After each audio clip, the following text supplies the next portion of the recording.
all in all, we're ready, and you're going in 5, 4. Oh, no, like more like okay. Now count down. Okay, Go. 5, Yon. 4, 3, 2, go. Hey everybody, you are watching and listening to the We Are Rising podcast. This is your host Andrew Benjamin. I am joined once again by my co-host from the incredibly hot state of Texas, J. Christian Gary from Focus Fights. Yeah, of course. I just came outside. I just went outside because it was raining a little bit, and only in this goddamn state of Texas, it can be rainy 1 minute and hot the next. Isn't that a fucking trip? But still, though, how y'all doing? And more specifically, our guest from the preview of Rizin 37, Michael Stolzich from Cleveland, Ohio. How are you doing? I'm doing good, Christian. How about you? I'm doing all right. Did you get a chance to enjoy? First of all, did you get a chance to at least try and find your way to see Rizin 37 over the weekend? I did. I managed to watch it on Rizin Live, and aside from like maybe one or two hiccups, the stream worked perfect. I am so glad you said Rizin Live because the amount of times I was getting people asking me, how do I work the stream pass? I just eventually said, stop asking me about the stream pass. Just watch Rizin Live. I don't know if the stream pass works for anybody. Some people say it works, and then other people it doesn't. So I am not using that stream pass till maybe like all the kinks, all the stuff is figured out. Rizin Live is perfect. No issues of it. Never had any issues of it. No geo blocking. Don't have to say I live in Japan or whatever. You know, it works perfectly. Going forward, everybody needs to just use Rizin Live until whatever. We know otherwise. Yeah. So, you use Rizin Live. Was this your first time using that streaming? It was. I hadn't had to just use Live Now or Fight or whatever it was up until now, whatever the hell Rizin's doing. But as long as it worked I think we had this conversation before. As long as it works, I don't care.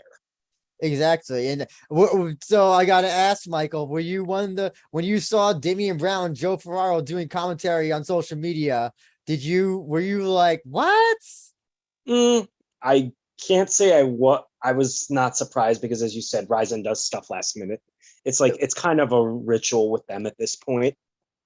It is such a ritual, and it's like it's so like I always joke that they always do everything last minute, but like they never really did it. They would do things like, like 2 days, 3 days before, whatever. This was really like last minute, and I was like, what? I can't believe that they're. And then people were trying to find like the way how to access English commentary. Apparently, there was no way. So I don't know. Did you find a way to unlock English commentary? I'm guessing you didn't. No, I didn't even bother. It's just like, what's the point? I'm already watching the show. I'm not going to waste my time trying to. Wait a minute. So the only way to watch the event through English commentary was via Rizin Live? No. He's saying that he couldn't access it. That people speculated that people were saying, who is it? Babu Jack, I think it was, said that like there's a way that you can switch the commentary on Rizin Live, but I don't know if that's true or if they had something like that. I don't know. So like as far as I'm concerned, Rizin Live for me was like it works. I wasn't gonna tinker around with it because I didn't want to like fuck it up and then like suddenly whatever, if it was playing the video, that was the bar for watching Rise 37. Was that it's playing the video with no issues, and I didn't want to screw it up. Absolutely. Of course. Now, when you think about this particular fight card that just went down, are y'all both surprised that the fight card ended with only 4 finishes? Michael? A little bit. There were a few fights I thought that would have finishes that didn't, but for the most part, I thought it was a really exciting card. It was long, of course, a little too long, but most of the fights were excellent. So I would rate it like a B minus for the show in its totality, but a bit disappointing that there was only.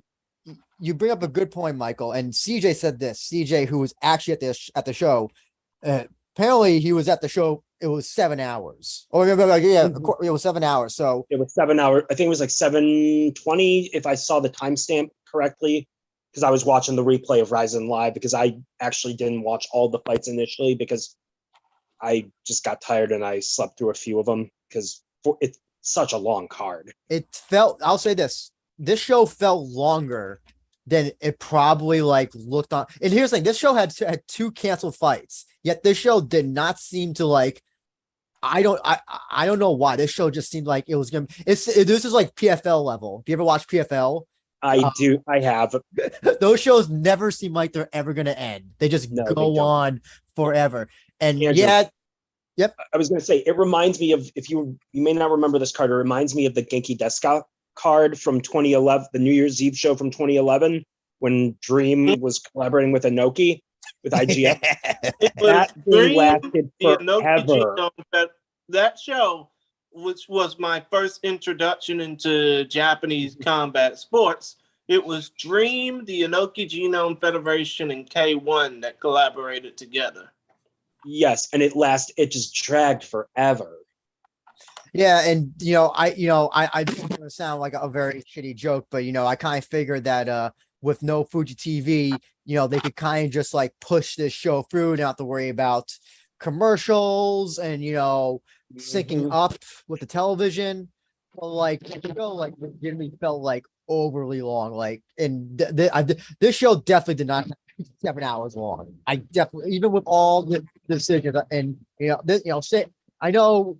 Listen, not the biggest fan of UFC, but I'll say this: UFC knows how to pace their shows. Bellator knows how to pace their shows. Their prelims, they don't stop. Someone gets knocked down in the first round, the other 2 fighters are coming out while they're carting out the body to the morgue. So I don't know why like PFL seems like PFL and Rizin have this issue where like if there's finishes in like the first round or the fights go to decision, they don't know how to structure the card after. It seems like they just like what all they do is put on a whole shit ton of filler.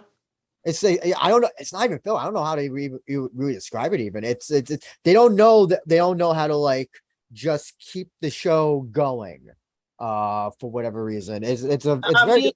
Come to think of it, as long as they're not doing any asinine bullshit like put on musical performances in the middle of the card, then that's pretty much decent. I just wish a card that a 7 hour card does not need to be 7 hours. If it's a New Year's Eve card, fine, whatever, exception, but not Rizin 37. Certainly doesn't need to be a 7 hour show. Actually, I'm curious to know, Mike. So when did you conk out? When did your body shut down on you during the show? It was after damn it, I can't even remember I think it was after the 6th or 7th fight. I remember going to sleep and then for a little bit, then watching the Reina fight, and then went back to sleep and watched the last couple. So that's all I can remember. It was too long. So I got you. Oh yeah, absolutely. And again, that's with 2 canceled fights. I guess the first thing we'll just I just stayed up and watched the whole damn thing. It was brutal. It was like very hard. It was like that was a fight outside the show. Yeah. Was a fight against the Sandman. That's what that was the biggest fight of the night. I mean, every time you watch a Rizin show, no matter how short or how long it is, it's always a damn fight against, your internal clock, so to speak. Yeah. I think that when it comes to the show, I think it's fair to say that there was not like really one main event, though. I think the Atomweight GP was kind of considered just de facto collectively the main event. So I guess we'll start off with that, and I'll ask you, Mike. I mean, we had 3 decisions, 1 finish. Thank God the main event was a finish. Thank God. Like the people in Discord were praying that Izawa finishes Fontura like quickly. Luckily she did. She got her energy and it happened. But I wanted to ask, who, in your opinion, out of the 4 winners, what do you think was the most impressive? Izawa, without a doubt. I had a feeling, Like, yeah. yeah. I mean, like she beat a very good young jujitsu player, and I was surprised she got her as quick as she did. Honestly, I mean, she had Fontoura had that triangle in for what, a couple minutes. Actually, that triangle wasn't even properly in. That's what I was so baffled by that, because like that was just like a triangle setup. And she didn't even bother to put the full triangle in. It was really like bizarre. Like I couldn't figure out like what was she doing? Like what was her end goal with that? Because she just basically just she had her legs in the position, but not in the position, but it was not it was a setup position, not the finishing position. I was so confused. Right. I thought she was trying to just make Izawa make a mistake and then slap on that triangle quickly. And yeah, it was a little surprising that she didn't try to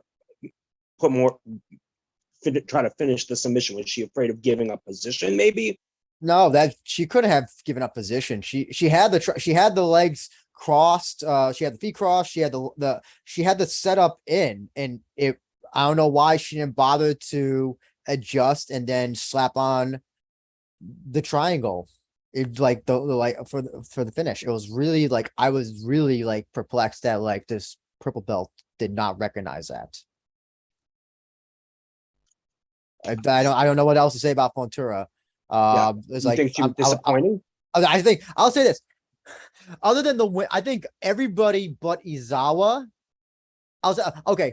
So well, before I say my thing, Chris, I'm going to go to you. Who do you think was the most impressive out of the winners? I think the most impressive out of the winners, I would say Seiki Izawa, because of course she's the champion of both the Rizin Super Atomweight and Deep Jewel Starweight divisions. But unfortunately, I was rooting for Fontoura to win that fight, and unfortunately, she broke my heart. So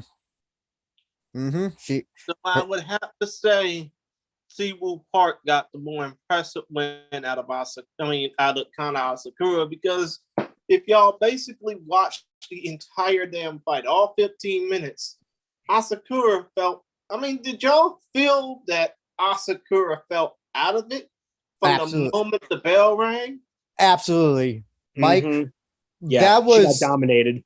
That was beyond dominated. This is okay. So here, eviscerated. Eviscerate, yeah. This is somebody who won the Grand Prix, and I'll tell you this: She won the Grand Prix 5 years ago against competition that, no disrespect, either felt out of their element or didn't really. They are world-class athletes for obvious fucking reason, but I think that Asakura won against not weaker competitors, but competitors that really weren't tested yet. That's fair. That's a fair. Now here we are 5 years later. She thought that she was gonna just breeze right on through the tournament, but Siwoo Park had other ideas, and it pretty much showed in that one fight. It's actually interesting you bring that up, Christian. I was thinking, if I showed this fight, if I showed Park Kana to somebody who never saw MMA, who never saw these two fight before, and at the end, I was thinking, I would want to ask them like, "Hey, who do you think was the previous winner of this Grand Prix?" They probably would say Park. You probably would think that Kana, this was her first fight. Like she looked. I almost feel bad because I don't know what her game plan was against. Obviously, I guess wrestle, but like I don't know what other strategy she had. She really looked I'll say, Park and Izawa definitely looked the best out of all these competitors. I'll even say this. I'll even give Anastasia credit. She looked good. And I saw, I think it was Cerebral Vigilante who said under different rules, Anastasia might have actually won the fight. Oh So- yeah, of course. If Anastasia Spetskivska would have fought this fight against her and Reina Kubota under the god awful unified rules, Spetskivska would have definitely won that fight. So yeah, so and yeah, I'll even say that. If you want, so yeah, I think it definitely. I'll pick one. I definitely think Izal will look the best. But listen, man, Park comes in a close second. I really gotta ask this though, both of you. So we saw the return of Jag finally after 2 years of layoff, returning to Well, Japan. not just layoff, but house flipping as well. She got to fight with Kana after a decade. And I'm not gonna beat around the bush with this question. Did Jag look awful in this fight? Michael, you go first. Yeah, she looked shot. She looked like she had nothing left. I don't think there's much to say about it. Chris? I think she had her opportunity in the first round. And you know what? Considering the fact that everybody did not know that, somebody who's similar to you, Andrew, a SAG-AFTRA actress in Shalita Grant, she made her way out to Japan to help corner Jessica Aguilar because for some odd reason they're dating. But still, though, point of the matter is, I think it all came down to, the fact that her corner, which included Shalita Grant in this case, just wasn't really thinking cognizant about, let's do everything we can to help Jessica win this fight, because after that first round where Aguilar was gonna do all she can to kick Hamasaki's ass, Aguilar was pretty much shot all the way through. I'll say that I don't know if any of you saw what is it? Well, I think it was either no, it was the pre-fight interview with Jag. VTR. No, not the VTR. VTR. It was just like the pre-fight press things that Rizin posts on their YouTube channel. Right. The fight week interview videos. Yeah. So, and this is what Jag said that this was going to be a bloody brawl. Like she kept on emphasizing that this is going to be all stand up on her part and that this is going to be bloody. Sorry, Chris. Yeah, to basically try and put on my best Martian Manhunter impression. Where's the blood? It was supposed to be a lot of fight-shattering blood. I didn't see that in that fight. I'll say this. I don't like when fighters say they're going to do something and they don't do it. This is why I'm not a fan of Sean Strickland, because he always says, "Oh, I'm going to kill my opponent. I'm going to murder them." And then it's counter jab for 3 rounds. So, I don't know what Jag's game plan was against Kana. I mean, not Kana, excuse me, Ayaka. Basically, you didn't know what her game plan was. You just knew that she was gonna get shot for most of the damn fight. It's yeah, she looked awful. Kana looked awful. I don't listen, I don't know. I don't think I do think, I think Jag said that she wants to get another fight again.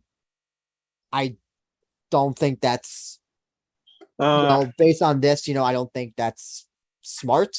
And I mean, come to think of it, when you think about the fact that there are no alternates for this tournament. Okay.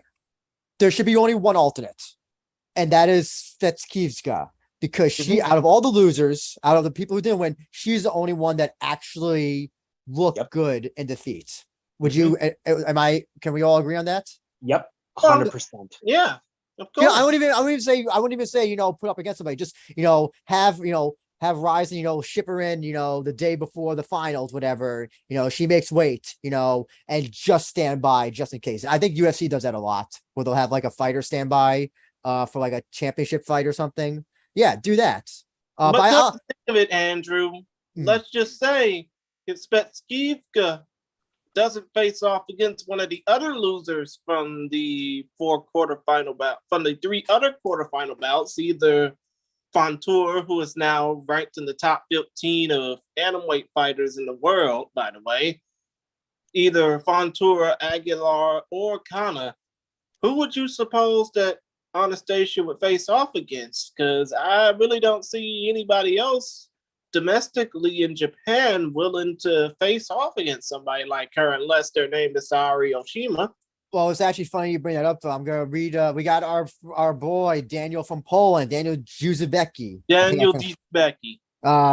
So and he's had a few comments. I'm gonna read them all. He says that Stevesga was complaining about the decision, but I'm not sure if she had a rules meeting before.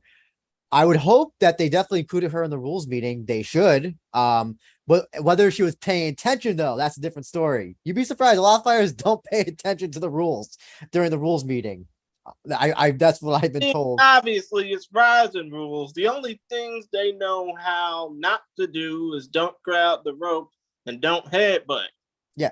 And then he also says maybe Oshima versus Miyu was an unofficial alternate or eliminator to alternate bout. So here's the thing. I don't know where the Oshima right now, she may not be, I don't know what her MMA future is because she may or may not retire. I don't know. She should not be an alternate until like she think of it. Would you also say the same for can't finish worth the shit Miyu? Well, no, because Miyu is still active. She is still active. So, you know, but Oshima's like how about Moeri Tsuda? I think that's a fair thing. Here's the thing though. Setskiva should actually be the only one who gets like any sort of shot or as an alternate because she's the only one who I think really actually put up any effort and loss. If you want to do maybe versus Miyu, maybe on a show, the next show, maybe the Mayweather show, and that decides the alternate, I'm fine. But here's the other thing as well. Rizin has not been doing alternates. And I think for this, I think for the finals of the GP, they're not doing this. I don't think they're doing the semifinals and the finals on the same nights. No, they're not. Which is smart. Of course they're not, because they're going to have the semifinals on this Mayweather card in September for this Super Rizin show, which of course Bruno Masami put out more news about it in the past week. And this is where this is where I disagree with Jay Wolf. I am not a fan of 1 day same day tournaments because I think that puts a lot of physical issues on the fighters. Because anything you have in the fighters fight at least, at a maximum 5 to 6 rounds per night. Per that one night. Yeah, and guys, if you remember, and I'm assuming it's because of all the issues with injuries from the Japan Bantamweight tournament last year. Oh yeah, absolutely. You know, with Kai breaking his hand during the semifinal. Actually, wasn't it even just him? I think Naoki, Inoue broke his hand as well. That entire tournament was just riddled of injuries. Also, they probably looked at the flyweight tournament from Deep this year, Deep Jewels. And that same issues, you know, we had a fighter, trying to remember who it was who pulled out the week of because I think they got injured. You know, it happens. That's what happens when you fight more than once a day. That's what happens. That's you're lucky to not get injured. You know and you're sending in a fighter who's versus 100% who's now maybe 70%. So, and also, what do you do? So say if you have a semifinal and final tournament the day of, what do you do when if a fighter breaks a leg and they happen to win and, the adrenaline wears off for a bit and, now they can't walk. Like, what do you do in that case? It's like, I don't like it. It's just, I think it's unnecessary. It doesn't tell me who's the strongest. It just tells me who doesn't get injured the most in a day. That's where Jay Wolf and I disagree, just because I don't think maybe for kickboxing, it's a little bit different, but I think MMA, just because you use there's a lot more.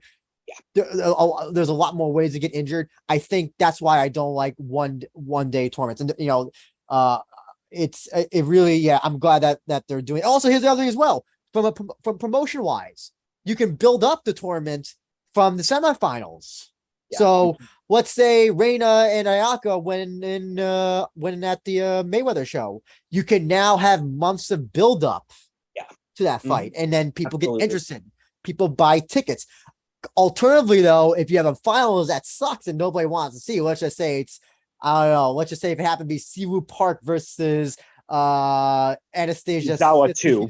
Yeah, yeah, exactly. People may not want to see it, so now unfortunately you're gonna have to find a way to sell that fight somehow. So Andrew. And obviously, if you're rising and you're banking on your domestic talent, I think a fight between Siwoo Park, while it may make sense for the global fight fans, it would definitely not make sense towards the yen or the Japanese bottom line. Mike, sorry, you were going to say something? Yeah, I was gonna. This may be an outlandish comparison, but as far as that, not being able to advertise a main event, I would go so far as to compare it to WrestleMania 4 with the with the championship tournament in that sense. WWF at that point couldn't advertise an actual title match because you didn't know what was going to happen. So the premise is the same, regardless of the differences in between MMA and wrestling. It's the same premise. You can't promote a main event. You can only promote a tournament if you don't have a set final or a set match. Yes. And especially, I know we talked about a little bit off air. So, I heard the show did not draw. Well, I won't say it drew badly, but it did not draw good. I heard there was a lot of upgrades, a lot of free tickets. The thing is, Andrew, they only draw a little over 11,000. And this was Saitama, and Saitama I know holds a lot more. I try to remember how much. Isn't there 3 configurations? Isn't it like 19, 27, and then 35,000 depending? Yeah, something like that. I mean, come to think of it, it's the same building that has a built-in American football style surface. So okay, so the maximum it can hold for stadium is 36,500, while arena seating, which I'm going to assume that's what they set it up for, was 22,000 is 22,500. So and this is also, I would say this is Rizin's home arena. I mean, come to think of it, 36,000 stadium seating, second largest indoor arena in the fucking world. I mean, this obviously is not a show that would have been worth it to put up stadium seating. I mean, they could barely get half of the arena seating up. And so, yeah, this was the first post Fuji TV Rizin show. And, like I said in the last show, short term. Also, here's the other thing as well. I think also what might have hurt the attendance, because they also, there's always walk up. They always have walk up attendance. I think what also hurt the show was Kota Miura not be on this show as well. I think had he been on the show, there would have been a lot more. But him getting the COVID and having the fight canceled day of, actually was it day of? Yeah, I think it was the day of. Day before. Day before. Okay. Day before. Definitely hurt any sort of walk-up attendance that they would have gotten. I think they would have at least gotten maybe half, or at least $3,000 to $5,000 more had Kota Miura been able to make this show. But here's the thing, though, when it comes down to Kota Miura and the fact that now he has this upcoming kickboxing exhibition with Buakar Pramuk coming up, I mean, do you think that regardless of result that, he's kind of on thin ice with Rizin anyways? No, I don't think so. I mean, things happen. Yeah, I'm a little bit. I'm kind of like sus on why he's taking an exhibition bout, but my guess is probably whatever Thai promotion is asking for this probably is just trying to bank off his name, which that's smart promotion, but I don't know what you'll get a whole bunch of people maybe tuning in for this one thing. Then again, we have bare knuckle signing Buakaw and Cyan Chai. So, you have promoters being promoters. It's It's I mean, I'm assuming when's I think it goes on next week. Is it going on next week or the week after? I think it's next week. Okay.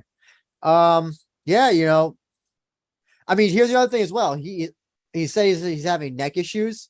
I'm assuming he's not going to give up MMA, but maybe he's going to try kickboxing.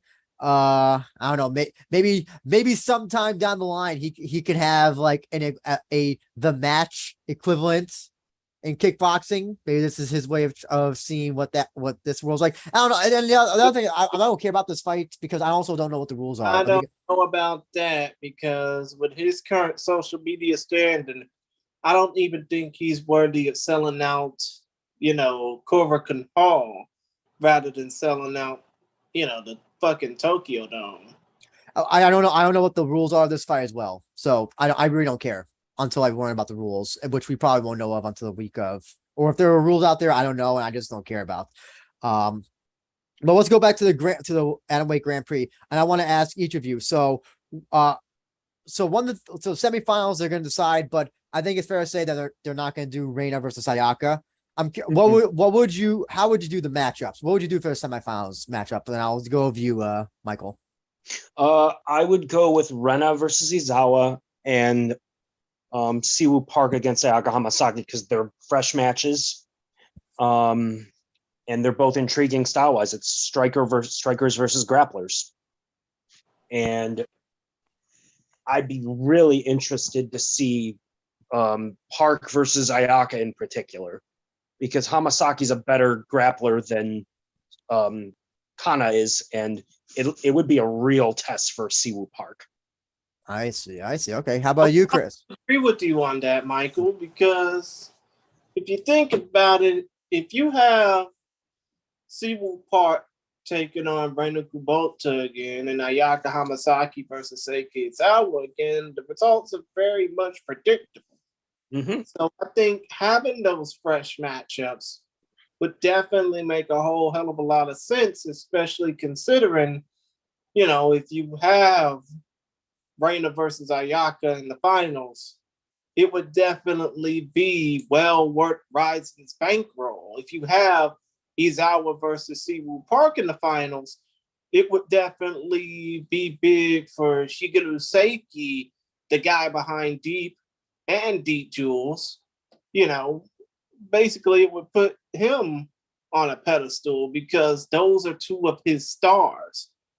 But still, though, I think a lot of people want to see, Reina versus Hamasaki because of the whole aspect, the Megumi Fuji factor, especially considering the Hamasaki Aguilar fight. Right. There's also another factor why I want to see Izawa Rena, because if Izawa happened to beat her, that would enhance her reputation and potentially her drawing power, or to use a wrestling term, get the rub from Rena, who's still a big draw. Oh, yeah. And if Izawa and Park end up beating, Reina and Hamasaki respectively, it could give them a nice big push, so to speak. Yeah. And I do think with Andrew and I, we were talking about this, I do think that some of the issues with Rizin's attendance is because they still need to establish Seika as a main eventer.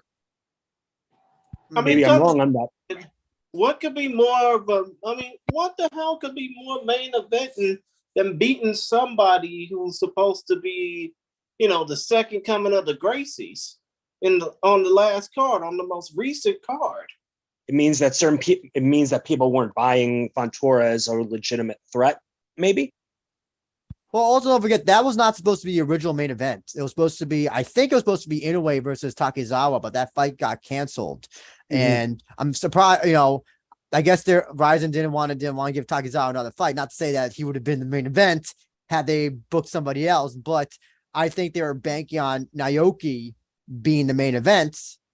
And then, it's kind of like, how you book, everybody else below so that people tune in to see everybody else and then sit through till the main event. So I think that was the original intention. Right. But they weren't just depending on they weren't that Izawa and Fontoura was not going to be the original main event. they were banking on the GP itself being the draw, mostly. And in a way, being the main event. I'm 90% sure he was going to be in the main event. Okay, gotcha. I mean, but either way, because they announced his fight early, and when Rizin usually announces big name fights early, they are usually the main event. That's how they usually tend to operate. And they kind of work their way. They work up from down.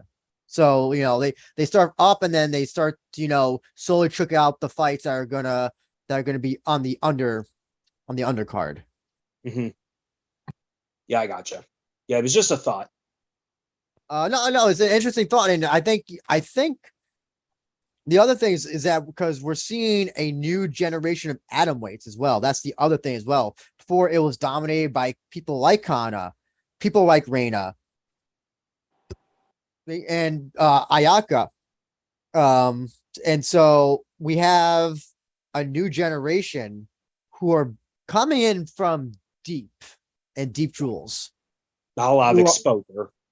Yes, and that's it's while the Oshima fights did go viral. I think Oshima is a special case, but unfortunately her future is kind of like we don't know what the fuck is she's gonna retire. If she's gonna retire, she's gonna do this. I don't care at this point. I don't pay attention to people who don't give definitive answers. So it's so as far as I'm concerned, she's not involved in this until we hear otherwise.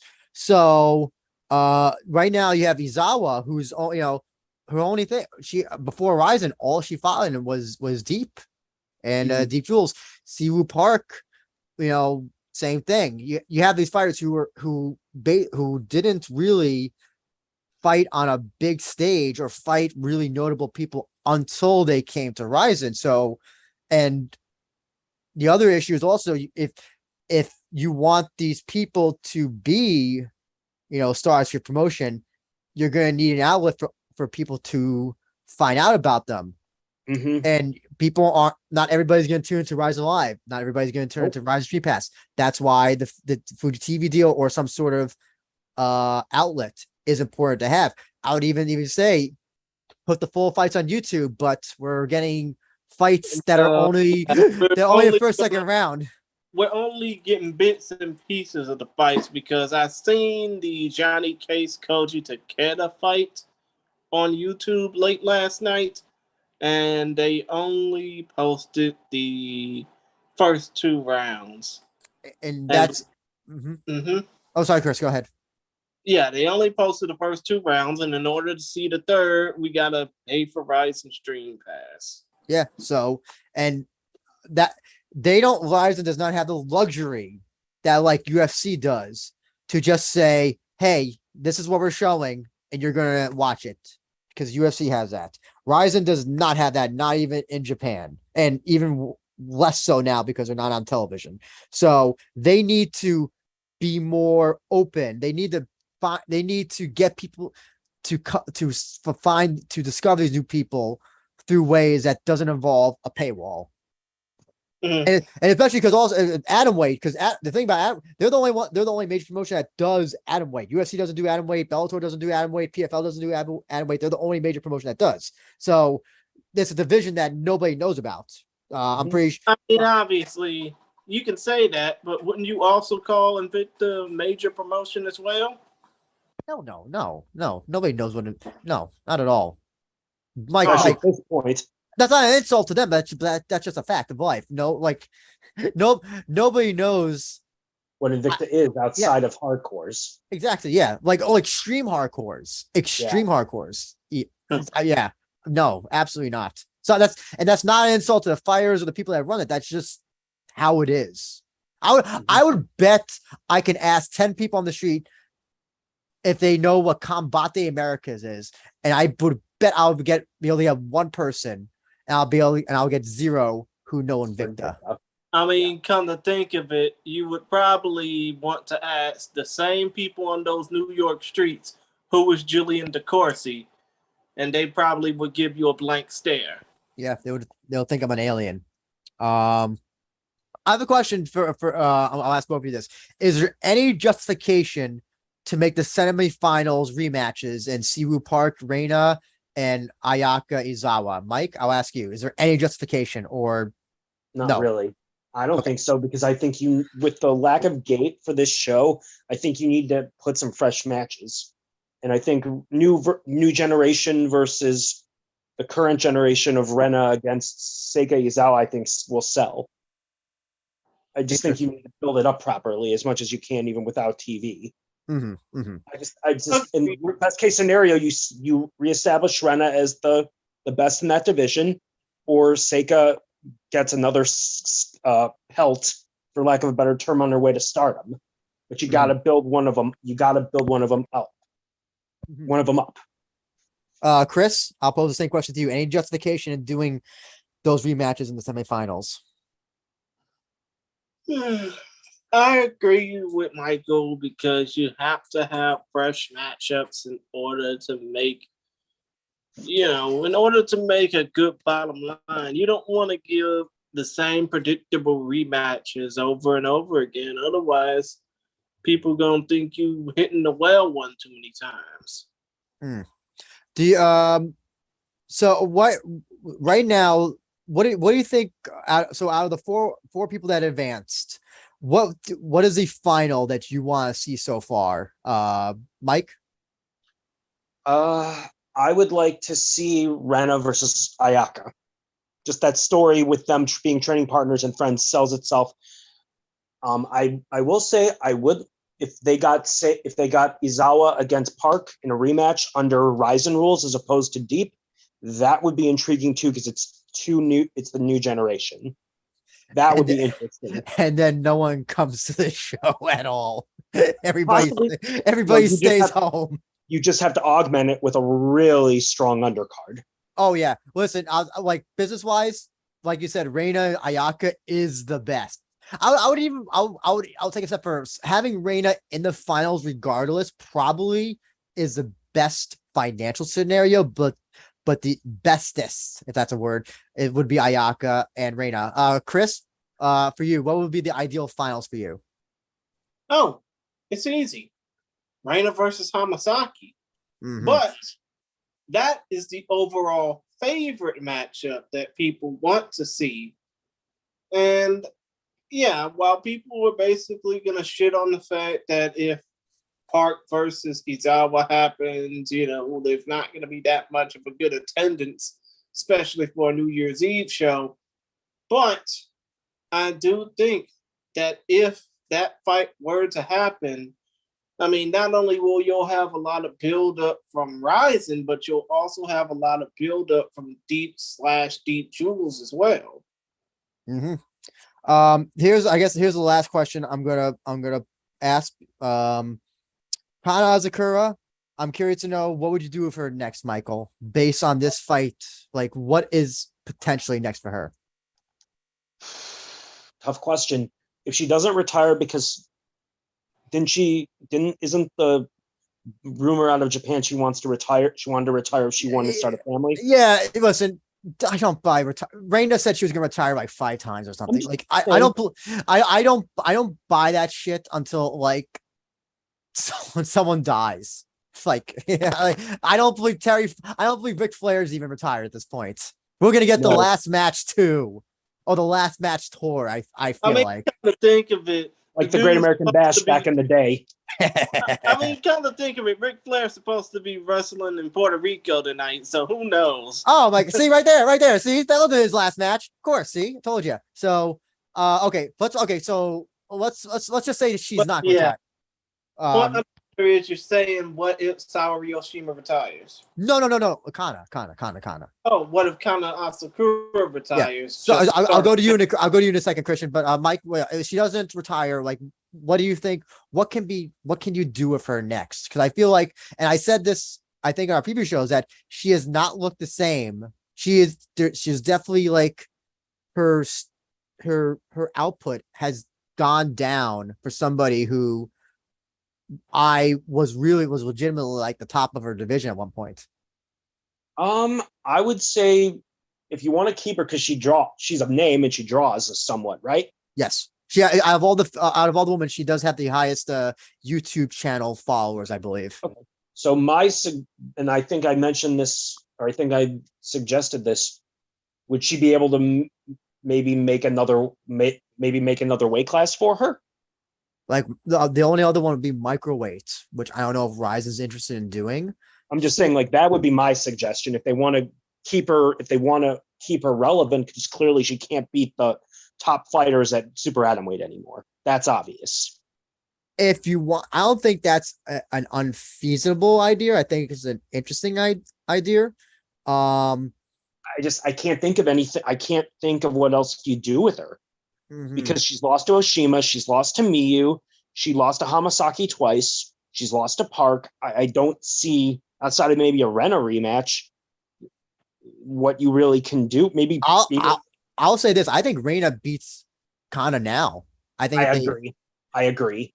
Her last win was at the Rise of 35 show against Arami, and it was not an impressive win at all. In fact, I can't remember anything about the fight. That's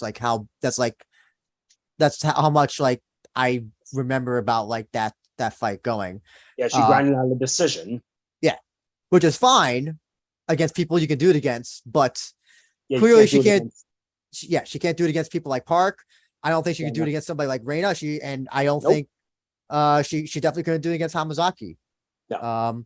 Chris, I'll pose a question to you now. Like what can be next for Kana, who, like I said, once it was at the top of the division and is now seemingly kind of like in this limbo of being able to beat fighters that are down here, but not fighters that are up here. Come to think of it, I think you would keep her either in the atomweight division, or have her fight at 112 pounds against a low-level foreign. Chris, I don't think you do that. She is way too small for strawweight. She would get I'm not saying put her ass in strawweight. I'm saying have her fight at 112 pounds, which would be, I guess, a little into that light strawweight range, so to speak. I still think she gets killed against anything above atom weight. She gets manhandled. In this case, Andrew. Woman handle. When she came to train the United States, there's a video on one of the Rise Conventions video. I think it was.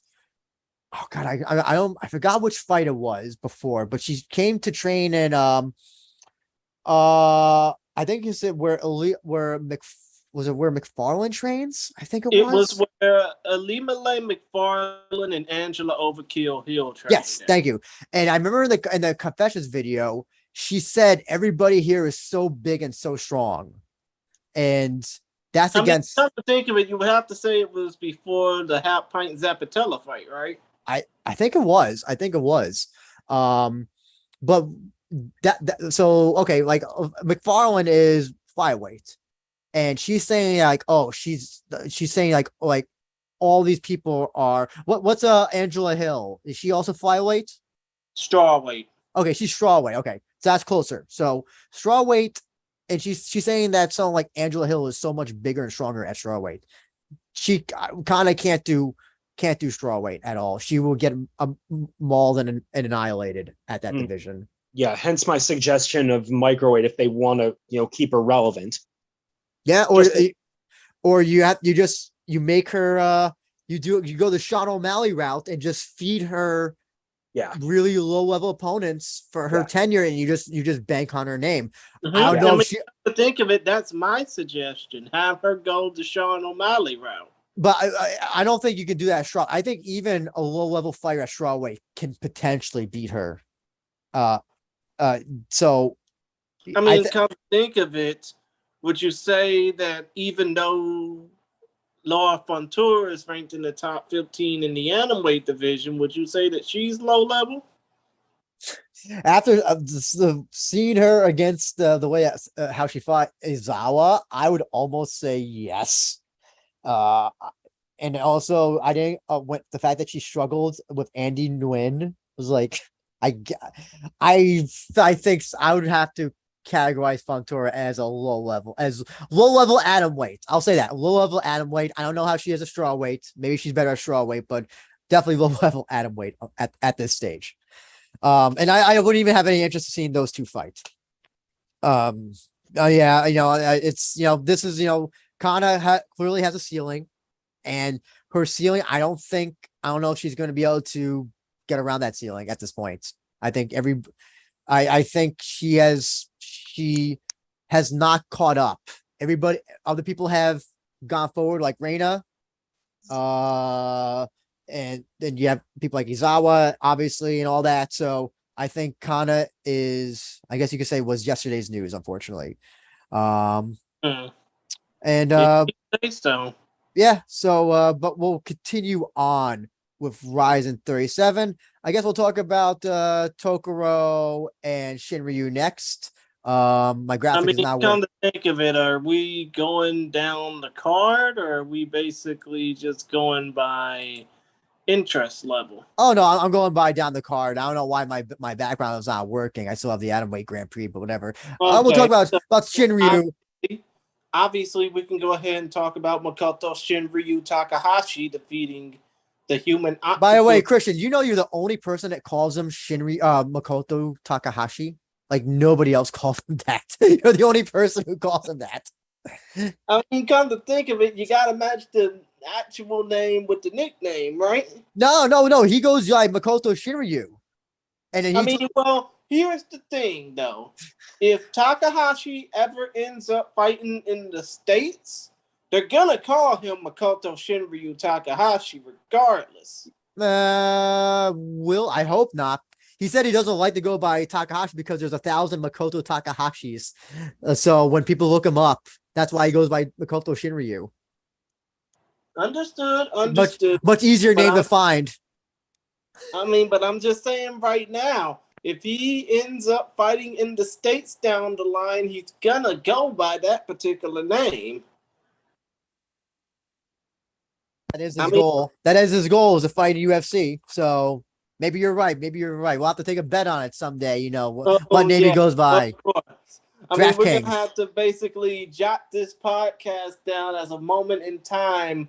Where were you when Makoto Shinryu Takahashi was talked about? But still, let's go ahead and talk about this fight. Makoto Shinryu Takahashi defeating the human octopus with the interesting video collection, Hideo Tokoro, via unanimous decision. Mike, so can we talk about how awesome Tokoro is, even though he's 100 years old and he has 100 fights? Yeah, and he's also decrepit. He's been fighting as long as Shinryu has been born. Mm-hmm. Has been 5, actually. Yeah. Well, I think Shinryu was born the year that he made his debut. Tokoro made his debut, obviously. 2000. I think so. Yes. Yeah. But yeah, let me ask. So, here's the thing: is that far right, Andrew. He was born on the 5th of July, 2000. And I think Tokoro has had his first fight sometime that year. I don't know when, but nonetheless, Tokoro makes his debut in 2000. Shinryu is born in 2000. That's crazy. That's insane. What did I want to talk about Shinryu, but I think Tokoro, do you think Tokoro looked good even in defeat? Yeah, he did. Wow. He was competitive all fight. Sorry, go ahead. No, I was going to say he was competitive all fight. His stand-up looked fine. I believe he got dropped by Shinryu, but he battled back and he put him in a lot of precarious positions. Hideo Tokoro did a hell of a lot better than I thought he would do. I was very surprised that he was able to keep up with Shinryu. Was the move of the fight, remember when they were kind of in a weird 50-50 type position, and then Tokoro just up kicks Shinryu right in the face? That was I'm surprised Shinryu didn't get knocked out, honestly. That was just if there's any reason for superior rule set, it's that reason. That was my favorite move in the entire show. I would. Yeah. 100%. Chris. So here's the thing. So if Shinryu says he wants to go to UFC, he said that that's his goal is become first Japanese champion UFC. Okay, so he wins this fight. What do you think that Shinryu? What do you think of the fact? Do you think there's a way to? Here's a question I want to pose: that because that he couldn't put away Tokoro, like maybe you would think or should have. Do you think that this might hurt his chances actually getting to UFC? Yes, because if he can't put away a guy who fought his first MMA fight 2 months after he was born, being, of course, Tokoro at the age of 23. At the age of 23 in 2000, fought his first MMA fight 2 months after Makoto Shinryu Takahashi was born. But if he can't put away somebody who's been fighting since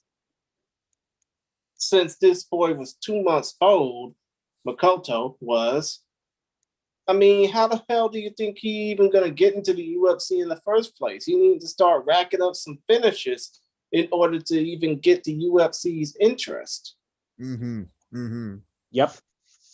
Yeah, well, you agree with that, Mike? Oh, absolutely, 100%. I thought Shinryu did fine, but no way in hell he's going to be able to deal with UFC level, like the better UFC level fighters. If he struggled with Tokoro that way, because Tokoro is 44 years old, he's not going to be able to. He's going to be facing people who are stronger and better wrestlers than he is. I mean, let's put it this way. If Makoto Shinryu Takahashi were to face off against Manel Cape, like immediately after this, Manel would smoke his ass in less than 2 minutes. I don't know about 2 minutes, but round or two. I'll give him a round 2. I won't go that far, Chris, but I definitely would agree with you. Manel Cape could easily put away Shinryu. Yep. Yeah, here's I'll say this. I would like to say, like, if there's anybody, like, I think that, yeah, it's great that Shinryu won, but I think coming out of this fight, I was more impressed that Tokoro can still, like, his speed is just, it's amazing. He hasn't lost like any sort of speed. No. And that 20, and for as long as he's been fighting, for his 22 years he's been fighting, it's still there. He hasn't lost a step. Does that blow you away, Mike, that he can still like, it's like lightning fast and you just don't even see it coming? Agreed. And he would have submitted most people, I think. I honestly do. It's a testament to Shinryu's submission defense and versatility. He was able to survive some of those positions. Because Tokoro looked, to me, he looked really sharp in that fight. It's just Shinryu is a level above him at this stage of his career, I think. But if I'm Rizin, I know this is getting off topic, but I was thinking of who you could put Tokoro in with next, since he said he wanted 3 more fights before he retires. I believe it was in the confessions. Why not put him with what is that? Nobu Katsu? Oh my God, I can't pronounce the name. The War Dog champion who just beat Tsunabe. Nobuyuki Makatsukata. You can just call him NOV. You can call him NOV. That's what he goes by. NOV? Yeah. Yeah, just put him in with NOV. That'd be a fun match. Definitely. I think that's an interesting fight. I'm trying to think. Do you want to put him up against people though that are younger? Or do you want to put him up against people that are veterans? You want to put him against veterans? I feel to get all out of Tokoro, you need to match him. I'm not carefully, maybe a stretch because he's still capable, but people who are closer in age and experience, just so that he's not overwhelmed in terms of like the speed aspect of it, because at some point the body will go. I feel you need to match him carefully at this point. So I know he has a fight coming up, unfortunately, but if he didn't have a fight, I'm curious to know, Chris, they had a fight over a decade ago. Would you like to see Tokoro and Imanari run it back? Over 10 years from when they had their fight in Dream. Let me go ahead and guess.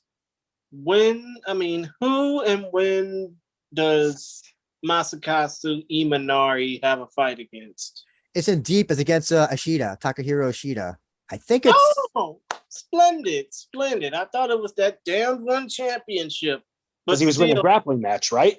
The last time with them? Yeah. Yeah.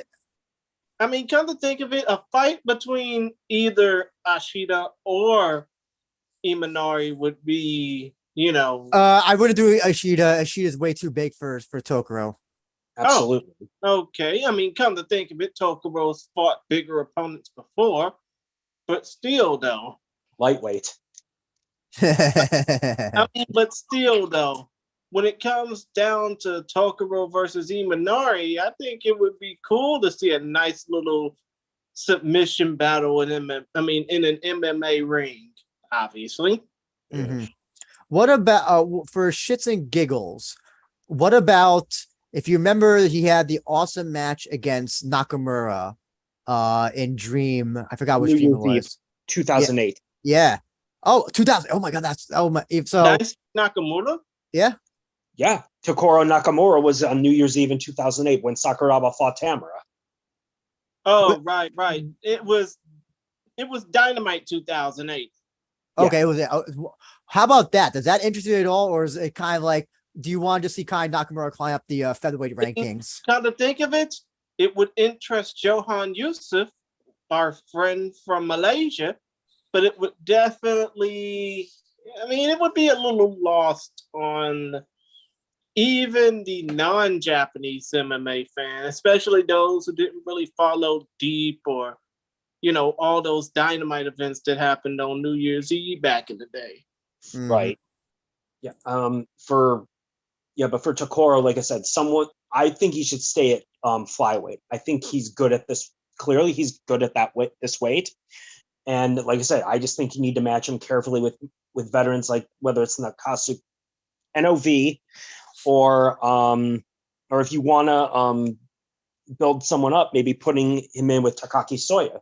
Just a thought. I think Takaki Soya would knock him out in the first round. Oh, absolutely. That would not be a pretty fight. It depends on how you want to use Tokoro. Do you want to protect him, or do you want him to build someone? Well, brought in I want to protect him because I love Tokoro, but that's just me. Same here. But I'm just saying, I'm trying to think of Rizen's mentality and what they're trying to do. Or do you put him in with with Tatsuki Samoto maybe?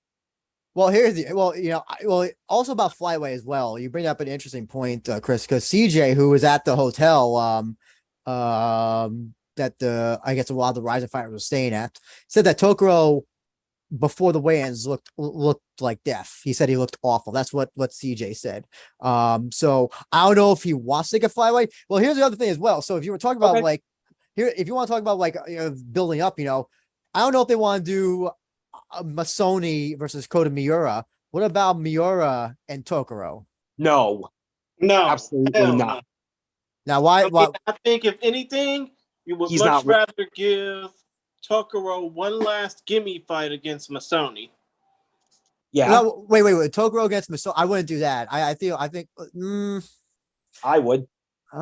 So why not? Why not Miura and Tokoro? I'll start with you, Chris. Because Miura's not ready.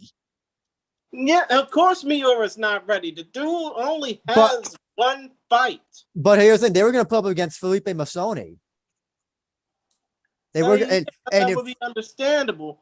That was probably understandable because of the fact that Masoni has 11 fights. But I would much rather see Masoni face off against Tokoro just for that one last paycheck for Tokoro fighting a opponent. Well, the other thing is with Miura. We all know that Miura wouldn't be able to submit Tokoro, but he could definitely knock him out. And with Tokoro, possibility of submitting Miura, but no way of knocking him out. So potentially less injurious for Miura. I don't know. I think that's a fair, especially if you want to talk about if you want to do the building up route. I think that's a fair one to make. Why not put Kota against Ersan Yamamoto then? They fought already way back. They may have fought on I'm trying to remember which. Kota Miura and the Urson Yamamoto. Oh wait, Fought I thought you said. on I thought you said They Tokuro fought and. on New Year's Eve 2016. If I thought you you said Tokuro and Ersan. No, I meant Kota Miura and Urson. Why not? And come to think of it, you know, how about basically throwing it all the way back to the last time he had a knockout win? Have him fight Yoshiro Maeda. Did Maeda retire though? Yeah, Maeda's retired. Damn. There are some fights kind of interesting. I don't know though if he's still fighting though because he hasn't fought since 2020. Mm-hmm. So I don't know if he's still active Mm-hmm. or what it is. If somebody's not active for 2 years, I assume unless I hear that they're injured or whatever, I assume that. I mean, come to think of it, not in this era, especially post-COVID. I think he's living in Guam or maybe Japan so I'm not so sure what the deal is. So I mean it is an interesting fight, but I mean, come to think of it, Urson is living in Guam because, of course, he got to be by his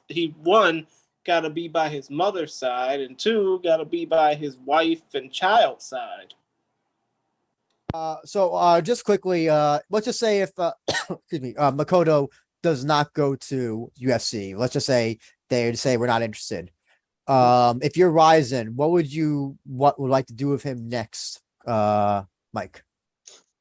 I say you put him against Takaki Soya for the inaugural flyweight title and then go from there, because I think those are 2 of the best 3 or 4 fighters and the 2 best fighters they've had fight at flyweight.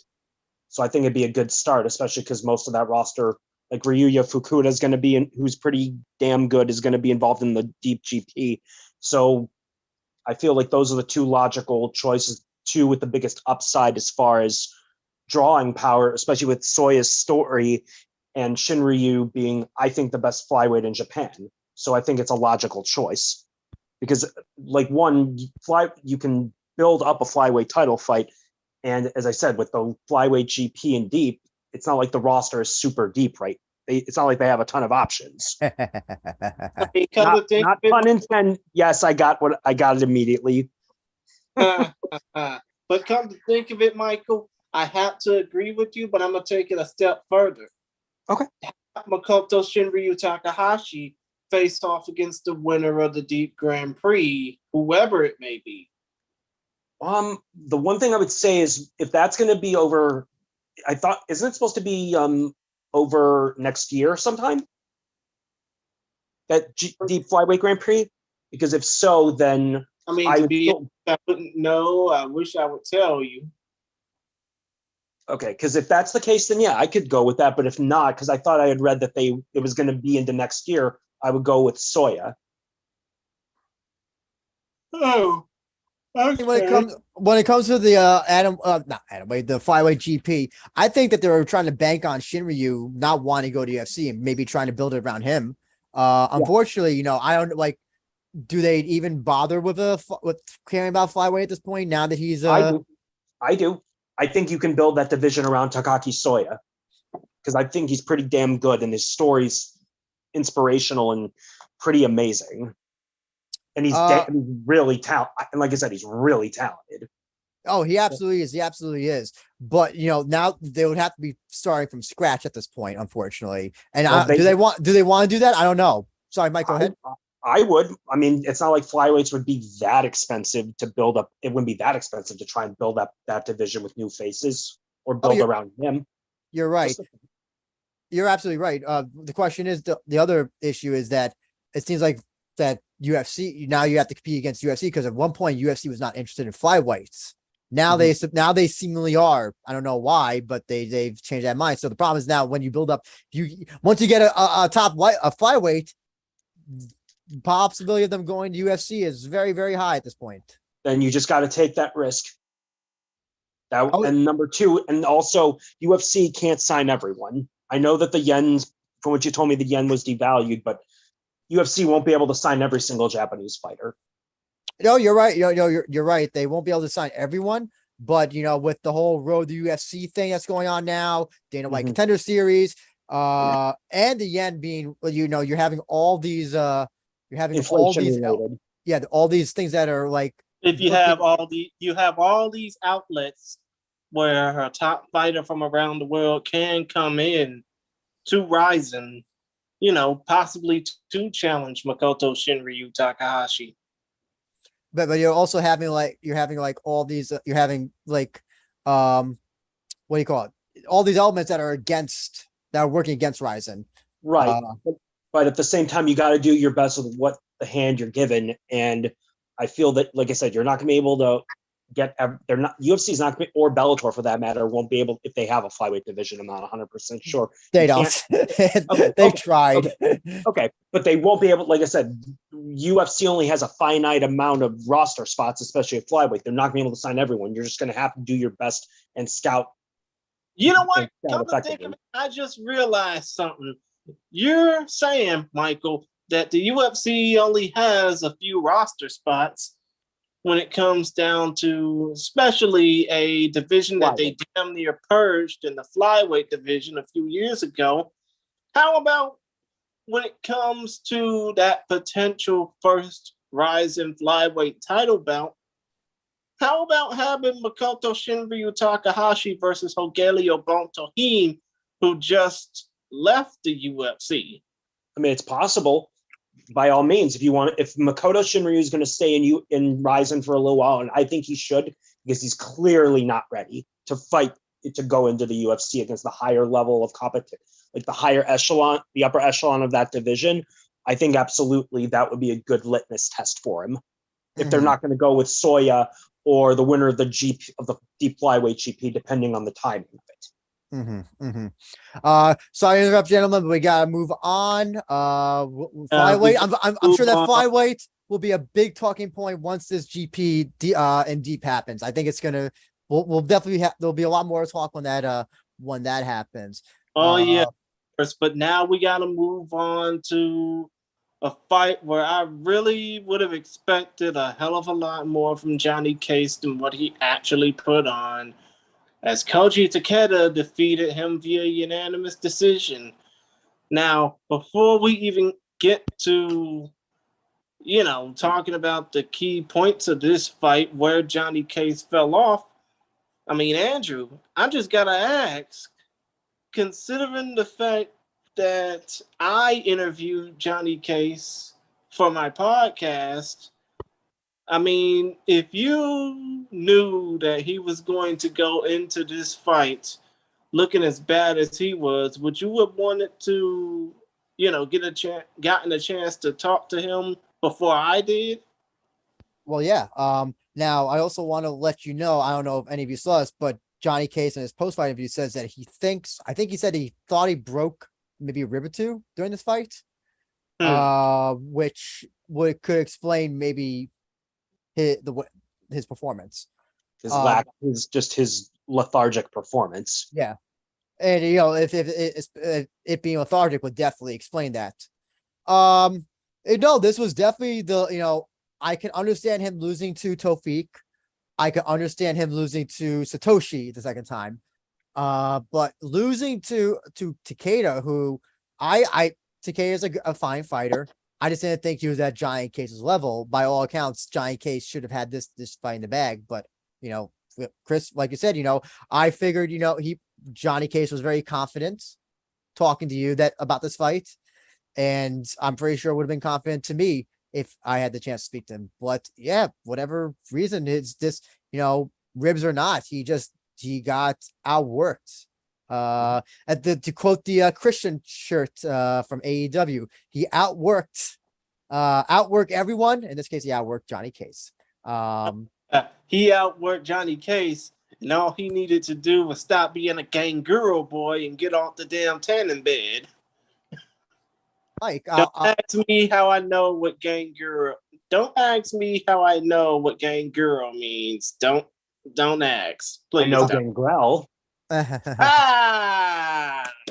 Good for you.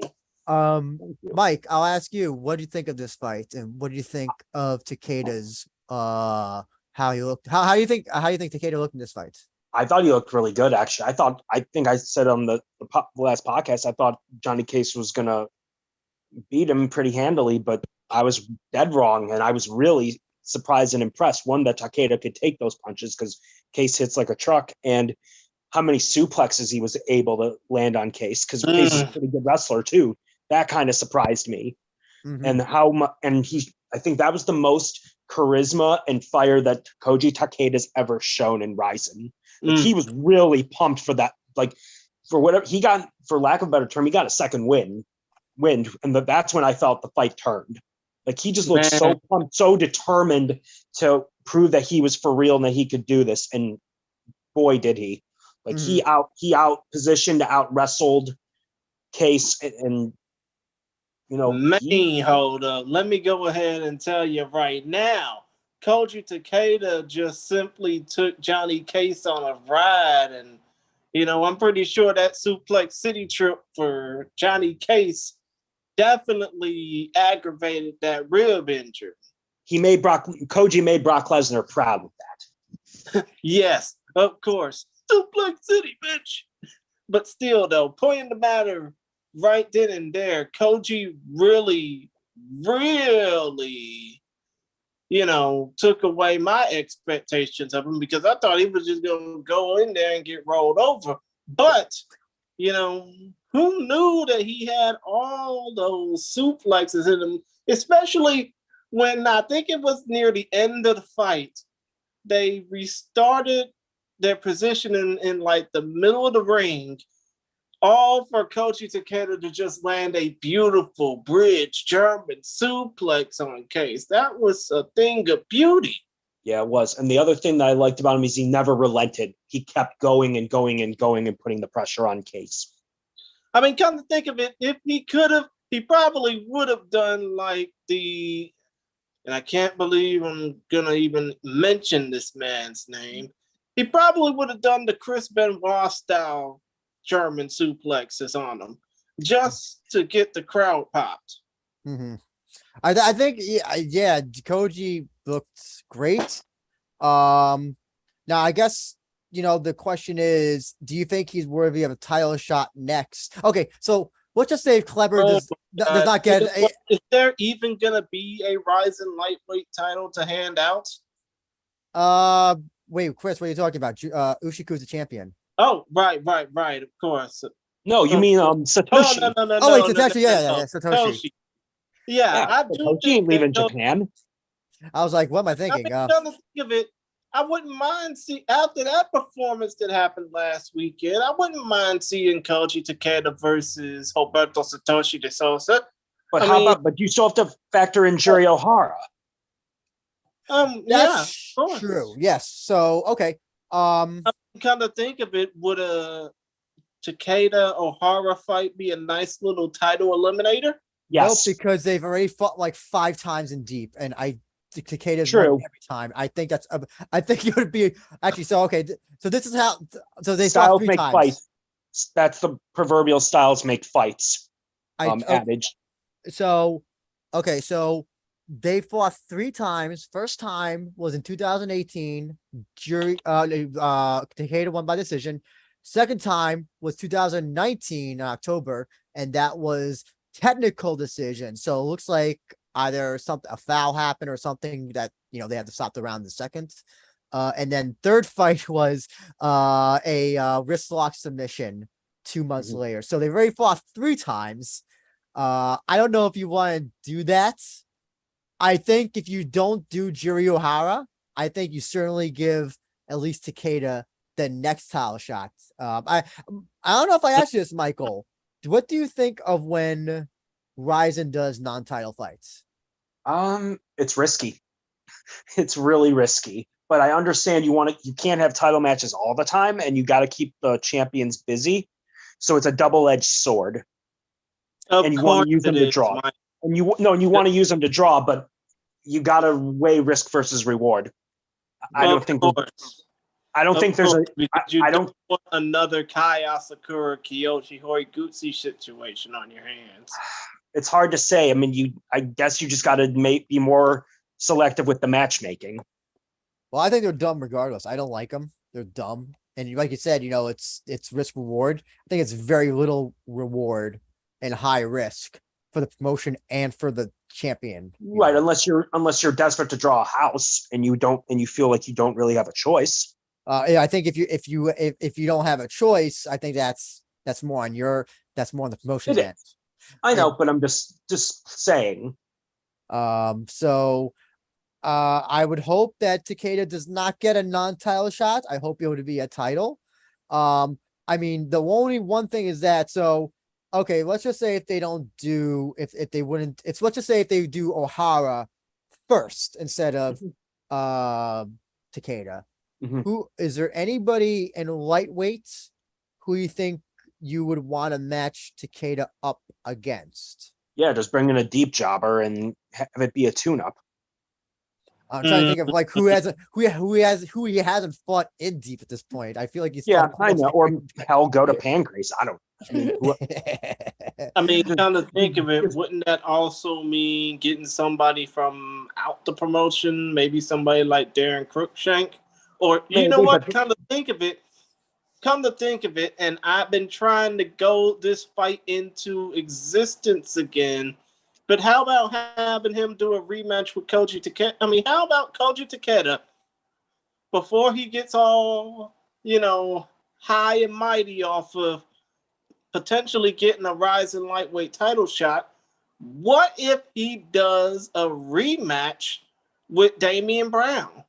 I knew exactly. Well, what you Damian were gonna Brown said say. he's not doing lightweight anymore. Oh, that sucks. What's he doing? Featherweight? He would no, not featherweight. No, he said he would like basically anything catchweight or welterweight at this point. So what? Him fighting Dai Chiabe? So like you would, yeah, something like that. I mean, so what? His next fight would possibly be against Daisuke Nakamura. Well, here's the thing. Here's an interesting fight, and I think it's interesting stylistically, but it's also an incredible step up in competition for one of the fighters. So, what about potentially Tanner Rolenko versus Takeda? Oh, That's that's an astronomical leap up in competition. Damn. It is, but I think You think Tanner's ready? well, that's the thing. I think it would be a great test against somebody like that. I mean, because you can all like until here's the thing is that How about Tanner versus Bay Noah? oh, you know what? Good idea as well, especially I think it's the yeah. fact that you got two Americans, one who hasn't been in the country since he was 2, the other who served for this country. Thank you for your service, by the way, Tanner Lorenko. But still, though, obviously, when it comes down to that particular fight, you would have two prospects, both of whom have something to prove, and both of whom would possibly be in the running for a lightweight title opportunity if need be.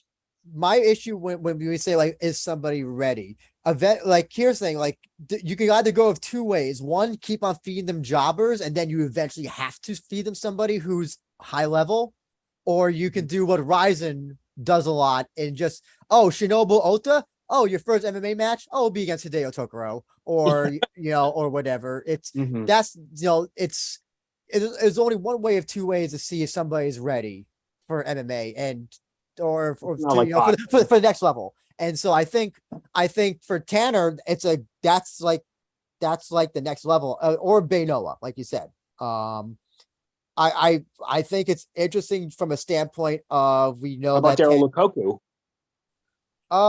did Takeda and didn't they already fight? Maybe.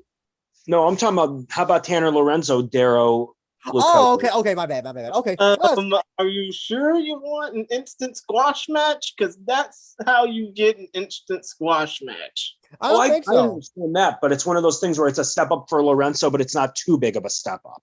That's I think it's a step up in terms of striking because he's facing some guy who's a pure striker who can knock you out. So I think that's the only step up. I think in terms of full MMA, Takeda is a next step.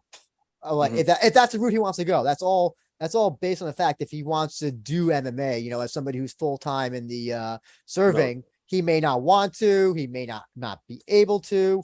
Right. So that that has to be taken into potential consideration.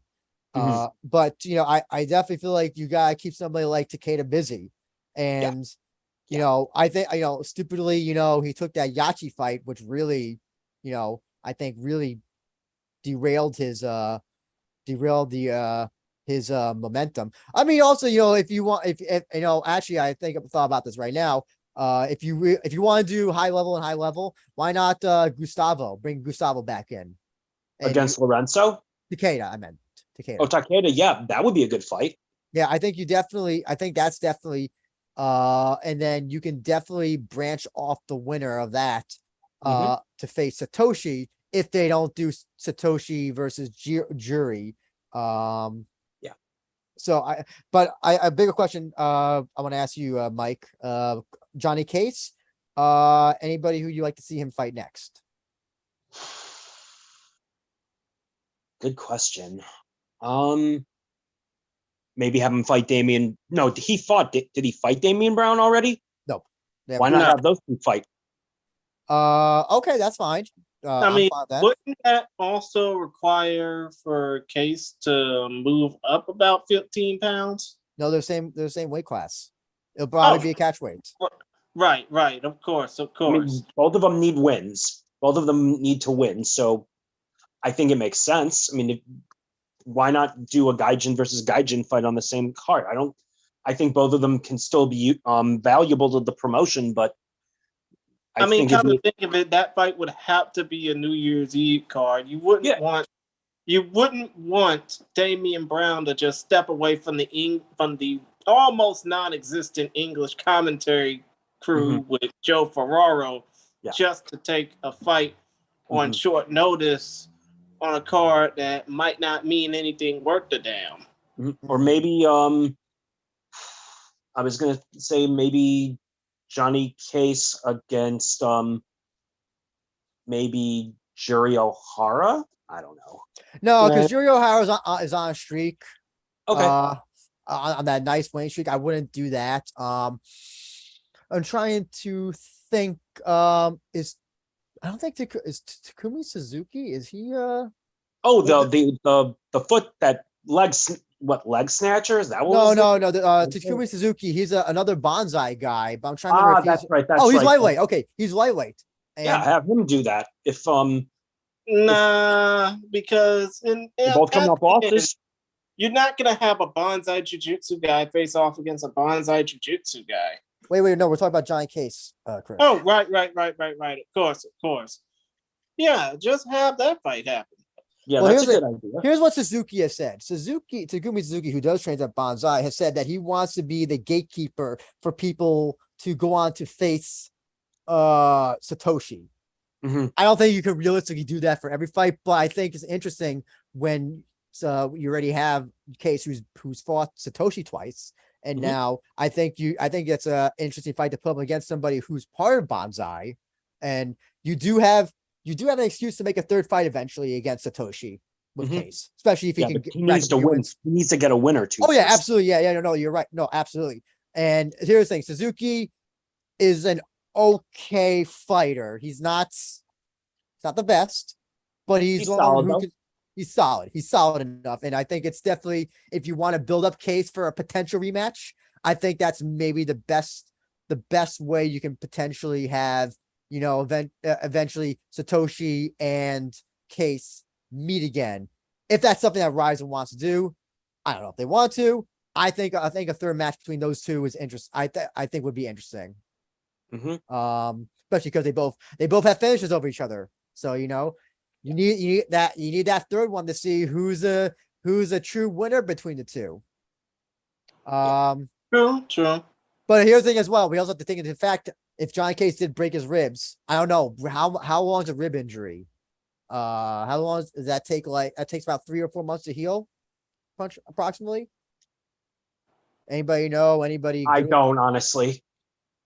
I mean, it takes a while to heal. It takes somewhere in the neighborhood of. I mean, I'm not trying to be full WebMD in here, But I do think that a rib injury does take anywhere from 3 to 5 months to heal up.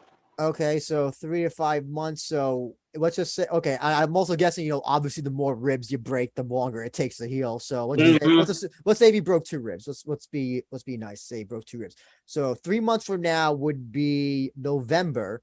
5 months would be next year. So he may not even be able to fight for a while, depending on the severity and how many ribs he has broken. I So, mean, and obviously, depending on that, he might not be able to talk all that much. oh, But yeah, hold his breath.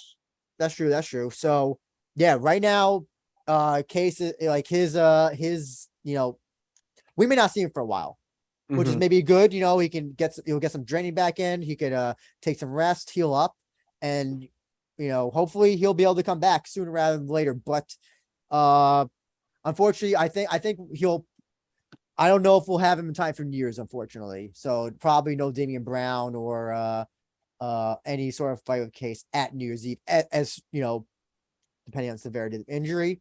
Right. Um, the next fight we're going to talk about is You know what? I think I already know where you're going with this next fight. You're gonna talk about how Hideki Shrek Sakine broke your heart Mhm. because we all know Tsuyoshi Sudario is bound for bigger things, and I mean legitimately bigger. I Mhm. mean, let's just face it. The dude is now 5-1 overall. All 5 of his wins via knockout in the first round, mind you. And let's just face it, dude's about ready to go on to do something other than fight for Rizin or a possibly non-existent heavyweight title when all the other guys fighting in there are foreigners.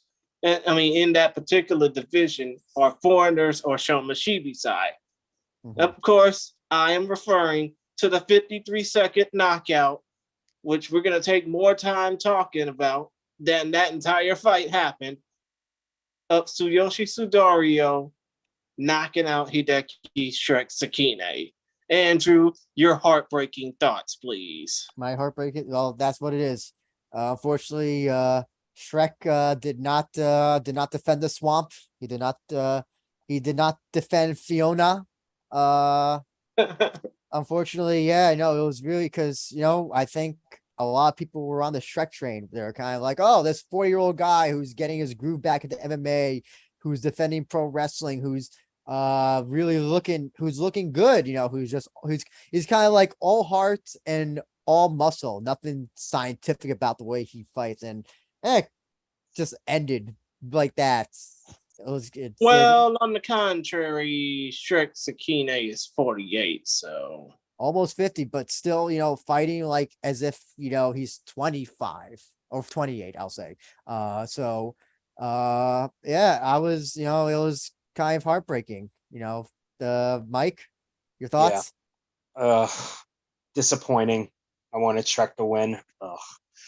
But Sudario's he can punch like hell, and he's on to bigger and better things. I mean, there's not much to say about this. Shrek didn't really get a chance to do anything, honestly.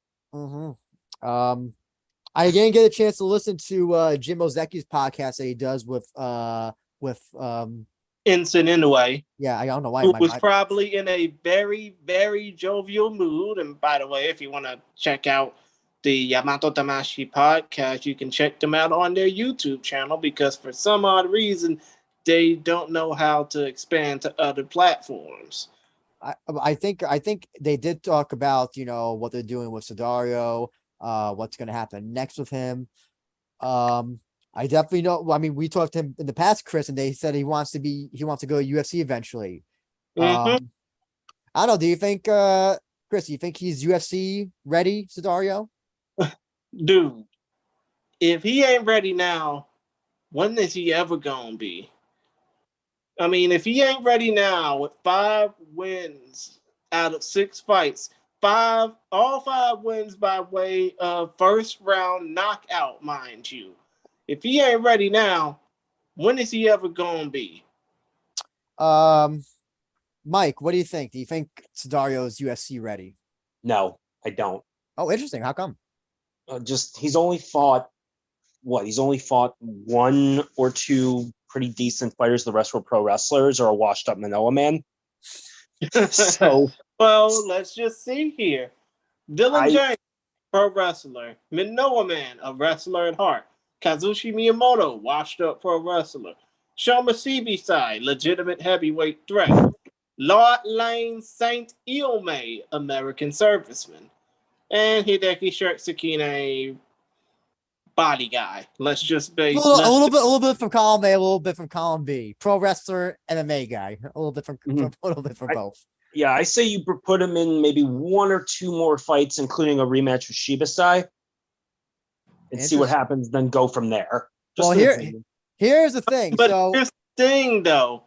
When it comes to those one or two more fights, do you give him a foreign opponent? Yes. Well, okay. So you say Shibisai. Interesting. You've got to have a rematch. Okay, I think that's fair. Here's what I would like to propose, and now that he's not in the UFC anymore, I'll start with you, Mike. Rocky Martinez. That's his return fight to Rizin. No, I would go with the from KSW, Philip Freeze. No, you won't give him that either because Philip DeFreeze, even though he's the KSW heavyweight champion for a reason. Oh yeah. KSW ain't gonna send him over. Just gonna tell you that right now. KSW ain't gonna send their champion over and potentially lose. Of course they're not, because they don't want to risk their champion getting embarrassed on a global platform. I think the fight that you would probably give to somebody like Tsuyoshi Sudario, if it's not Rocky Martinez, it's probably Rehard Spigas.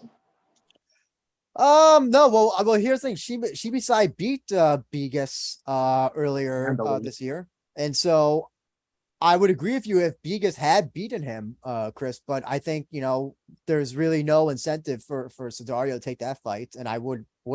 I think the Shibisai is if you don't do Rocky Martinez, if you have to do one fight to end them all for Sudario and Rizin, the rematch with Shibisai, and then whatever happens after that. And by the way, I don't care what anybody says. I call him Philip the Fries just because I think it's funnier to call Philip the Fries rather than Philip the Freeze.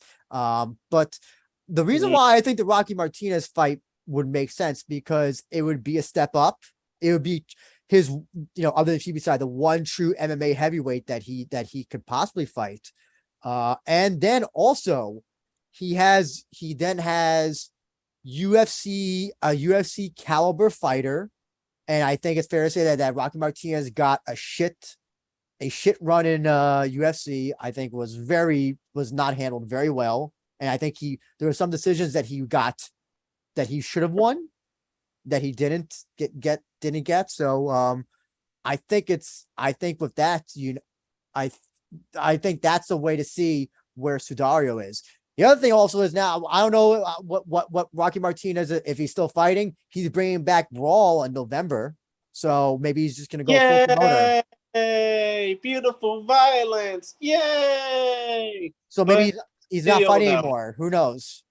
But still, though, I think the only other foreign opponent that would probably be a nice little tune-up for Sudario. And I'm not going to say Greg Hardy no matter what. He is an asshole, especially for what he did to women. I don't think he can even get to Japan, though. Doesn't he have a felony record? Yes, he has a felony record. That much is true, even though, of course, somebody else who represents 305 well, Montel Vontavious Porter, came into Japan, even though he had a felony record expunged.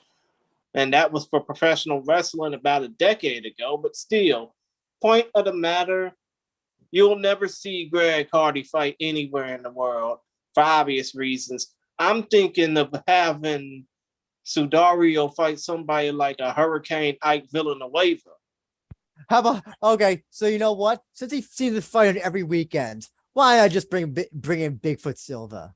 Just bring in Bigfoot Silva. No, Andrew, no. Are you trying to get the man killed? He's fighting every week. I think he's probably fighting today for all I know. So why not just bring in Silva? So yeah, listen. Silva still attracts an audience. People talk about him whenever he fights, for better or for worse. So that would get people talking. No, come on, man. At least save the man's sanity. Do you really want to have him put "I fought in Rizin" on his obituary? No, Come on. no. But listen, hey, if Bigfoot's choosing to fight, I'm not gonna listen. That's his choice. And if it would capture people's attention. That's part of promotion. Yes, but it would capture people's attention for the wrong reasons, dude. Yeah, but it also is JMMA. Hey, if you want, Sudario at this point, he's a top featherweight, heavyweight in No, Japan. yeah, he's probably 8 featherweights. I was gonna say probably his foot's a featherweight, but no, listen, if you, I don't know, it's what I think he clearly I remember now. After this fight, he said he wants to fight only international talents. So you gotta bring. So I don't even the CB fight might not even be on his plates. So yeah, who knows going forward what it's gonna be. I mean, come to think of it, there's only so many there's a whole lot of low-level big boys here in this country that want to fight, Tsuyoshi Sudario, especially on this continent, really, in this region of the world, the Americas. Let's just say that, because you got fights from Mexico, the U.S., and Brazil that would want to fight somebody like Sudario. Yeah. Mike, what about, do you think Shrek should retire? Yes. I mean, he's got nothing. I mean, you can give him a retirement fight, maybe, but other than that, oh no, they're not going to give him no retirement fight. He ain't like Tsuyoshi Kosaka. No, I'm just saying, like that. That's my point. Like, what are you going to do with him now? There's not really much you can do with him. I mean, I can understand that, but the point of the matter is, you're not going to give Hideki Shrek Sakine a retirement bout. I mean, my guess is, I think he's going to go back to the drawing board, and if he doesn't have anything set up for him in his MMA future other than, the craziness with Bonsai Jiu-Jitsu, I'm pretty sure Pro Wrestling Noah wouldn't mind giving him a call. I thought he was with All Japan. I know, but he can pull a 2000 Exodus on them. That's what true. about Shrek versus Bigfoot Silva? No. Are you high? Oh, wait, I forgot. You're in New York, so of course you're not. But still, come on, man. Stop thinking. Get your head out the gutter, please. I think that'd be a very funny fight, and it would definitely, again, it gets attention. I'm also thinking this from a business perspective. Gotta think this from a business perspective. And Shrek versus Bigfoot Silva. And imagine, here's the thing: Shrek may not even be able to punch, may not even be able to knock out Silva because he's so short. Maybe submit him. Who knows? So, but listen, I know that a lot of people want to see Shrek retire. I don't want him to. I find him enjoyable. He's entertaining. I think that if Shrek doesn't have anything left for him, he can always go back to professional wrestling and probably do it with Pro Wrestling Noah and tell All Japan to finally hit the bricks. I have actually heard he's not a good professional wrestler. I've never seen him pro wrestle, but I've heard he's not good. That's what I've been told. Oh, that sucks. But fuck those people. Have you ever seen him pro wrestle, Chris, or no? I've seen bits and pieces of him. He looked like the type of monster that would fit in pro wrestling, but I don't see why people are giving him such a bad rap. Mm-hmm. Well, come to think of it, if you got guys that are skinny and flatter than me looking to get into professional wrestling, at least give a big boy like him a shot. I mean, I'm pretty sure they didn't give Bob Sapp a good run as a professional wrestler either, and he was a IWGP heavyweight champ. Mm-hmm. Different era. That was when New Japan was really in the shitter. Toilet. They were Yeah, like the toilet. shitter. I guess so, you know, if we're gonna talk about shitter and stuff that sucks, you know. Well, I shouldn't say it sucks. It was a better fight than I think I had predicted. I think a lot of us predicted. The next fight, Yuki Matoya, we're the complete opposite of heavyweight, by the way. Yuki Matoya beating Shinobu Ota. Didn't think it was that bad. No. Nonetheless, it was actually the best that Matoya has looked in quite a while. Yeah, it has. Surprisingly. Really. Mike, so what are your thoughts on this fight? And Ota's now 2-2. Thanks to Was Rizin. disappointed. I was expecting better. I thought Ota would be able to control positioning. Stupid on my end. Matoya did a lot better than I thought he would do. His striking looked really good, and he was able to stop a lot of the takedowns, especially in the second round. Once he got warmed up, I just didn't think there was much that Ota could do aside from just shooting for takedowns, because he got hurt a few times too. I guess I can give him credit for having a good shin, but yeah, too much too soon. Mm-hmm. Chris, your thoughts on this fight? I mean, I really wasn't paying much attention when that fight happened, but I do feel for Ota because the dude came into Rizin, came into MMA off the high of being a medalist in the Olympics, silver medal, 2016, of course. But I do think that, for Shinobu Ota, he probably might have to come to an ultimatum of, do I even want to continue this MMA journey, or do I want to just go ahead and retire for a little bit? Because if he's getting worked over by Yuki Motoya of all fighters, no disrespect to him. I mean, he's a former 2 division deep champion for obvious reasons. But if Ota is getting wrecked by Yuki Motoya and dominated pretty much, I have a feeling that he's not going to last very long in this fight sport called mixed martial arts. Mm-hmm. So it's interesting that the two people that he's lost to, Ota, Motoya and Tokaru, both mostly, well, I'm not gonna say mostly, they're both grapplers. The two people he's won against, one Yuta Kubo, who is a striker, K1, obviously, and Kazuma Sone. I have no idea what I would characterize him as. Jack of all trades. Jack of all trades, master of none. Yeah, pretty much. And so with this, so like we were talking about, when's the right time to throw to the right time of competition for somebody and who's starting out in MMA. And I think in this, I think we found that where Ota stands is that you can't put him up against grapplers. I'm just going by those by 2 fights. And I think probably now, yeah, that's what you can surmise, is that he is not good against grapplers. So I don't think you should retire, Chris. No. But I think this, but again, this is like the same problem they have Miyu, same problem they have with Ursan. They seemingly will throw you come from a high pedigree of Olympic level wrestling or competing in the Olympics. You come from a high pedigree of big time Greco-Roman or freestyle wrestling, and then try to transition that to mixed martial arts, where the game is a whole hell of a lot different.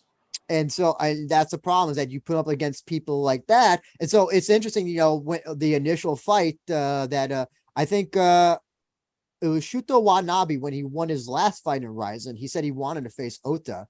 If you do that fight, I still think, I think it's fair to say we know who wins that. I really do. I think it's so. Ota clearly has a ceiling.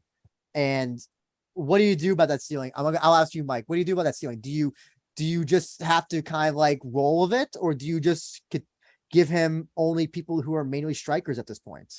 I think you just have to do both. You just got to match him with strikers, and then when the time comes, you hope his training with Ogi Kubo increases his level, and then you have to go back to the drawing board and give him another grappler. It's going to happen at some point if he wants to continue.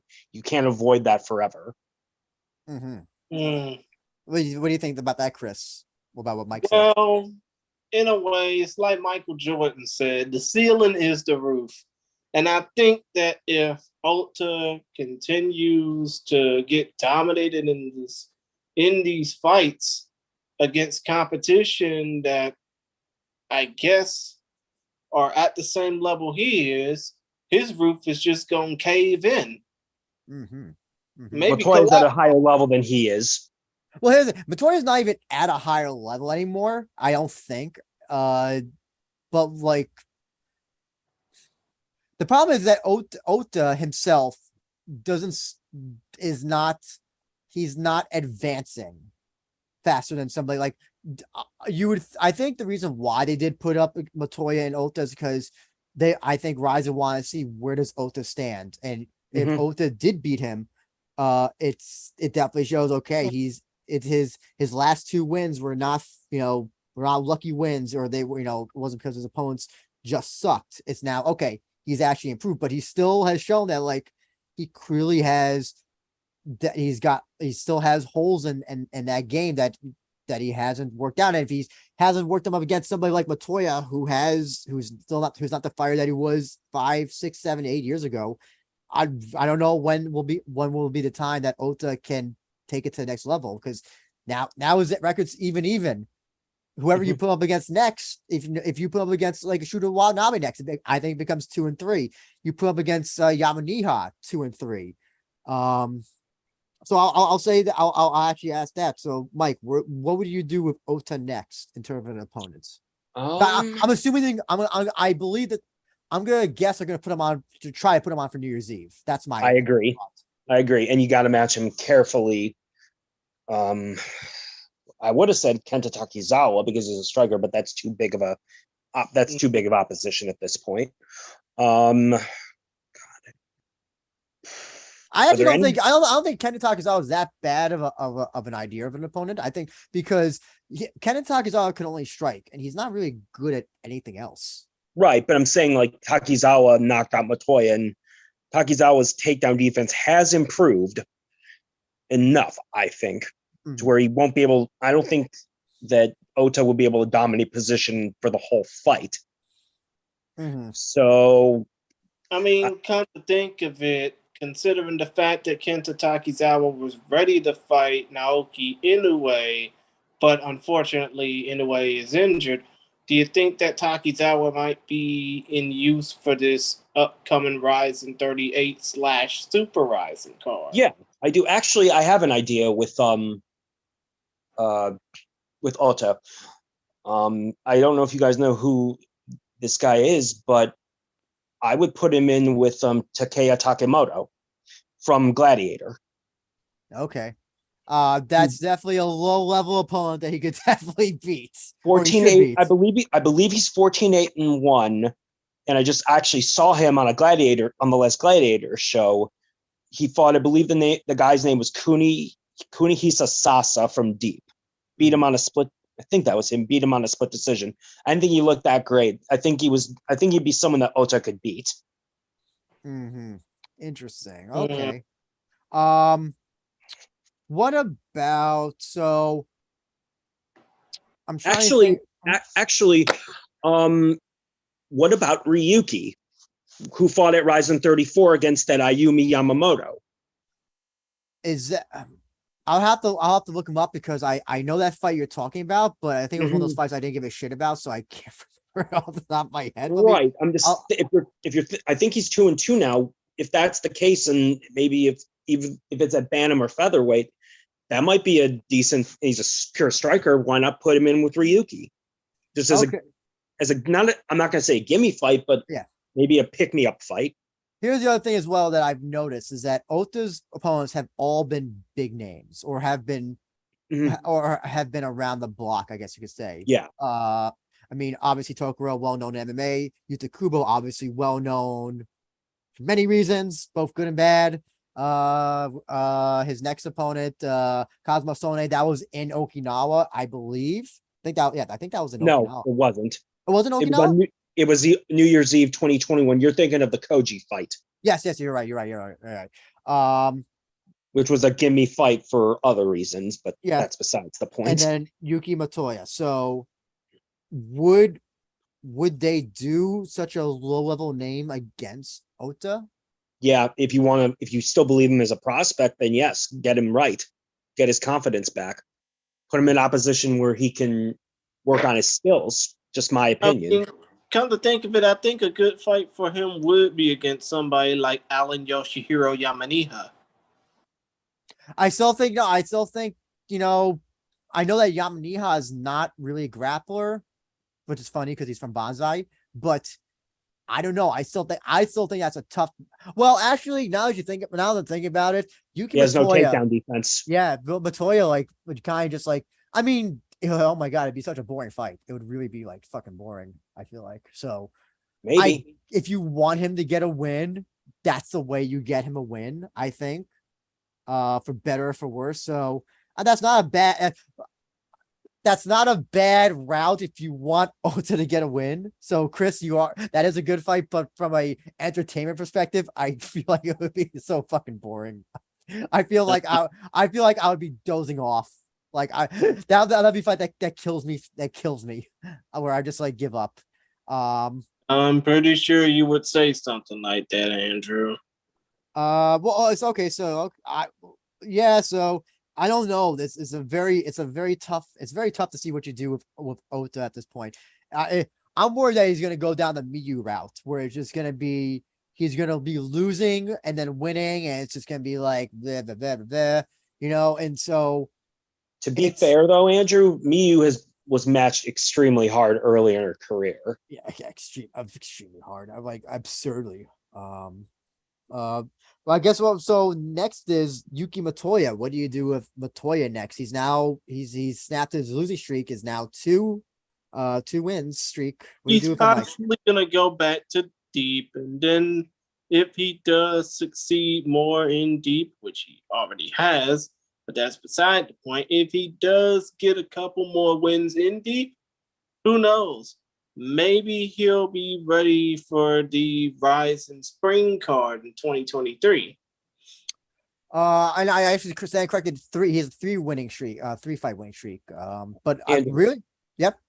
No, I was gonna say, how about a fight for Motoya? Oh God, I'm blanking on the guy's name. I was thinking Kai Asakura, but what about the Korean guy that beat Shoji that was supposed to fight Kai? Ji Yon Yang? Yeah, why not have him fight Matoya? I think that's an interesting fight. I think though they're going to bring in that. I think they're going to try to do Kai. They're going to try to run that fight back. Okay, yeah, but I just thought that maybe that would maybe they have something with that with Ji Young Yang, and they just need and Matoya would be a good barometer for him. I think Matoya is a little bit higher than a gatekeeper, but not a level below or two below the elite. Oh, that's it. I think Matoya is 135 gatekeeper at this point. I'm gonna disagree, and I feel like he's definitely. I think he's the bantamweight gatekeeper at this point. Whether he goes back to deep, I don't know. He hasn't fallen deep in a while, in about 2 years, if I remember correctly. No, he's above deep at this point, I think. Yeah, so I don't see him going back to deep at all. I agree with you, Mike. Chris? So what you're saying is he's a rising contracted fighter. No, it's not that he's rising at this point. Well, yeah, he's not that he's just rising contract. I just don't think that I don't think he has any interest in going to deep at this point. And who knows what his asking price is? Might be too high for deep. So, yeah, I don't think that's in it. That's in his. I don't think he's thinking deep. Plus, also, I'll say this. I think he's above all the talent in deep at this point, especially at 135. I don't even know who's deep bantamweight champion at this point. I have no clue. Exactly. No clue like either. If you told me it was Victor Henry I would believe that. I don't know. Did Victor Henry ever vacate that time, the bantamweight title? No clue. He may not have. Ask CJ. I'm pretty sure he didn't. Yeah, so yeah, unfortunately, I think he's same way Amanda Lucas is still whatever champion. Featherweight or lightweight? Whatever. Weight champion? I think it was women's open weight because she defeated Yumiko Hata for that belt. Oh, we need that division back. We need that division in Rizin so bad. We need a open weight women's division. Gabby, we need Gabby Garcia back sooner rather than later. Well, No, once she gets done with all her ADCC with all her Abu Dhabi Combat Club duties, I'm pretty sure she will be back. I hope have her so. fight Megumi Yabushita again Yes, the rematch that needs to happen with in soccer. MMA. It's allowed. Yes, exactly. Um, Yeah, but other than that, let's go ahead and move on to the 68 kilogram or 147-pound catchweight bout I'll be right back, guys. Yoshiki Nakahara, huh? I'll be right back. Oh, okay. But yeah, 68 kilos, 149 pounds in this case is 160. It's 68 kilos. Yoshiki Nakahara versus Tetsuya Seiki. Nakahara defeating Seiki via unanimous decision. But this fight was originally supposed to be Yuta Oka Sasaki versus Yoshiki Nakahara, even though Sasaki tested positive for the dreaded COVID-19, which is still running rampant around this world. Now, Andrew, I gotta ask you real quick, considering the fact that Yuta Oka Sasaki missed out on this fight due to COVID, and that fight was supposed to have been him versus Nakahara. Do you see this fight being ran back eventually? I wouldn't mind. Also, you call him Yuta. Nobody calls him Yuta Okazaki. Everybody who I know calls him Oh Okazaki. my god. I'm sorry. Maybe it's just me thinking with this whole mindset of if these fighters go to the United States, or in the case of Oka, fight back in the United States. Well, Because in UFC they never called him Yuto. I don't think so. They always called him Oka, right? they did call him Yuta Oka. For the first few fights he had in the UFC, they did call him Yuta Oka Sasaki. They did? Oh, okay. I thought Yes. I always knew him as Oka Sasaki, and that's what I always saw on the graphics. Mm-hmm. Okay. Well, like obviously they never let him come out with that weird double mask, but still though. But yeah, answer to your question. I'm fine with it being run back. I've got no problem with it. I can't tell you anything about this fight because this fight was boring as fuck until like the very last 30 seconds of like round 3. So if you ask me like, oh, how did Nakahara do? I can't tell you. All I know is that he won, and all I know is that Seki lost. That's all I know about this fight. Mike, to give us your generous thoughts on this match, if you have any. Yeah, it sucked. Yeah. But hey, at least Nakahara is a new face. Yeah. And come to think of it, Michael, do you think that the Oka Sasaki Yoshiki Nakahara fight will be ran back, even though? Yes. Okay. I do because I think it makes them more they want to give Oka a chance to get a win because he's still valuable to the promotion. So I think Nakahara will be a good fight for him because he's primarily a striker, and I think Oka can beat him. That's pretty much it. But Oka's got to get healthy, obviously, from COVID. It sucked that it ended. It sucked that it didn't happen because I like Oka. I like watching him fight, but it was a shitty fight to watch. But it was a good experience for Nakahara, I thought. I feel bad though that Seki's now is like his fighting streak, his 2-fight winning streak has been stopped. To be fair, he did come in on short notice. That's true. It's just very short notice. But it sucks whenever someone's streak is especially because you kind of think like, oh, okay, he's coming in on short notice, maybe he has an advantage, but I guess not in this case for Seki. I don't know what to do with him next, but whatever. So you think Nakahara is there somebody? Well, I have a better question, Michael. So do you think Nakahara is somebody who can be useful in the long term for Rizin? Yeah, I do. I do. He was what, 3-1, and his only loss was to Gary Tonnen, I think, Yeah. right? Yeah. I mean, I think he's a talented fighter. It's going to depend on if he can elevate his game. And if he can, if you don't want to do Ulka, I think a good fight for him would be either Vugar Karamov, or, I mean, that's an option.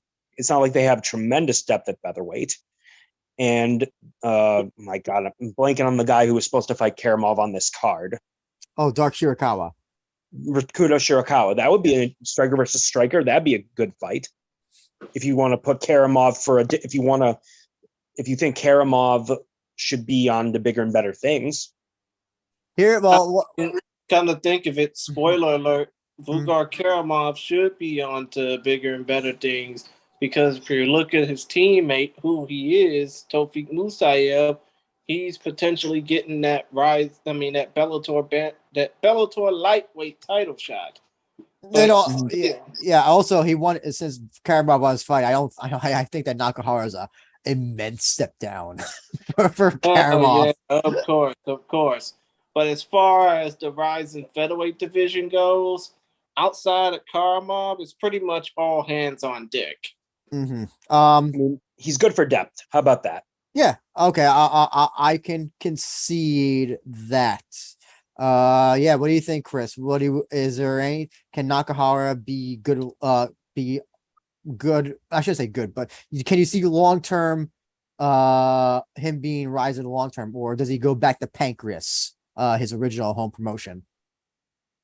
Hopefully, if Rizin don't do anything stupid, I think that they're going to keep him for a little bit, because they need somebody to face off against fighters like Satoshi Dominator Yamasu, or I think the two fighters that vied the most for the featherweight title, Ushiku and who was the first champion?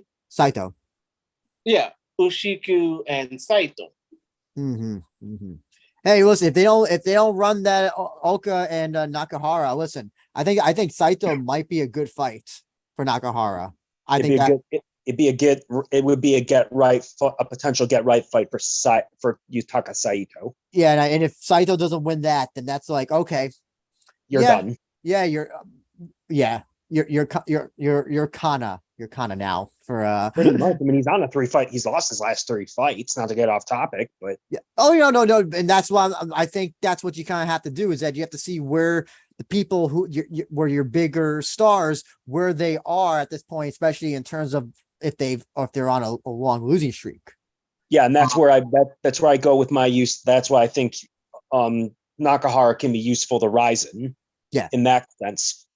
Basically, like Matoya, a barometer. Yeah, to where people are. Yeah, and he, I can't tell you anything from this fight, because this fight sucked. So like, I don't. As far as I can tell, he brings nothing that can potentially upset the pecking order, right? The Rizin featherweight pecking order. Mm-hmm. Because I feel, because if the way that he, that's all I can say is that, yeah, he's a gatekeeper now for featherweight. I think that's what he can be. Okay. Sorry, was somebody about to say something? No. Chris, were you about to say something, or did I mishear that? Michael, were you about to say something? No, I just said okay. Okay. I said okay. Okay, gotcha. So yeah. Anyway, why to you guys, and probably to me as well, that fight sucked, is because all the energy was sucked off after this fight happened. And of course, by this fight, I mean former UFC fighter, former ONE FC fighter, former welterweight king of Pancrase champion Daichi Abe, ruining the welcome back party of my keen host, Marcos Yoshio de Sosa, knocking him out with a punch and soccer kick, beautiful violence for all, 3 minutes, 2 seconds into round number 2, scoring the second second finish and second knockout of the evening. So yeah, I have to always remind myself that that Marcos is not as good as his brother. And if you actually see his other MMA fights, he's really not that good. He's only as good as his other opponents are, and that means it's usually not as good. And he can only beat low level welterweight talent. Anyway, Mike, what do you think about this fight? Surprised. I thought Abe was going to get submitted, and he has better submission defense than I thought. You can say what you want. It's not that he had good submission defense. It's just that Marcos is not as good at applying submissions as I think. I think if it was Abe versus Satoshi, I think that Satoshi actually could have submitted Abe. I really Probably, do. But I'm just saying he's still a high level jiu-jitsu guy, and Abe. I know I'm giving him probably more credit than he deserves with that, but still, it's considering he got submitted by Akira. It's an improvement. From last fight, and also his stand-up looked really good, and his stamina, he had a good game plan because Yoshio gasped pretty quick. I was kind of surprised at that.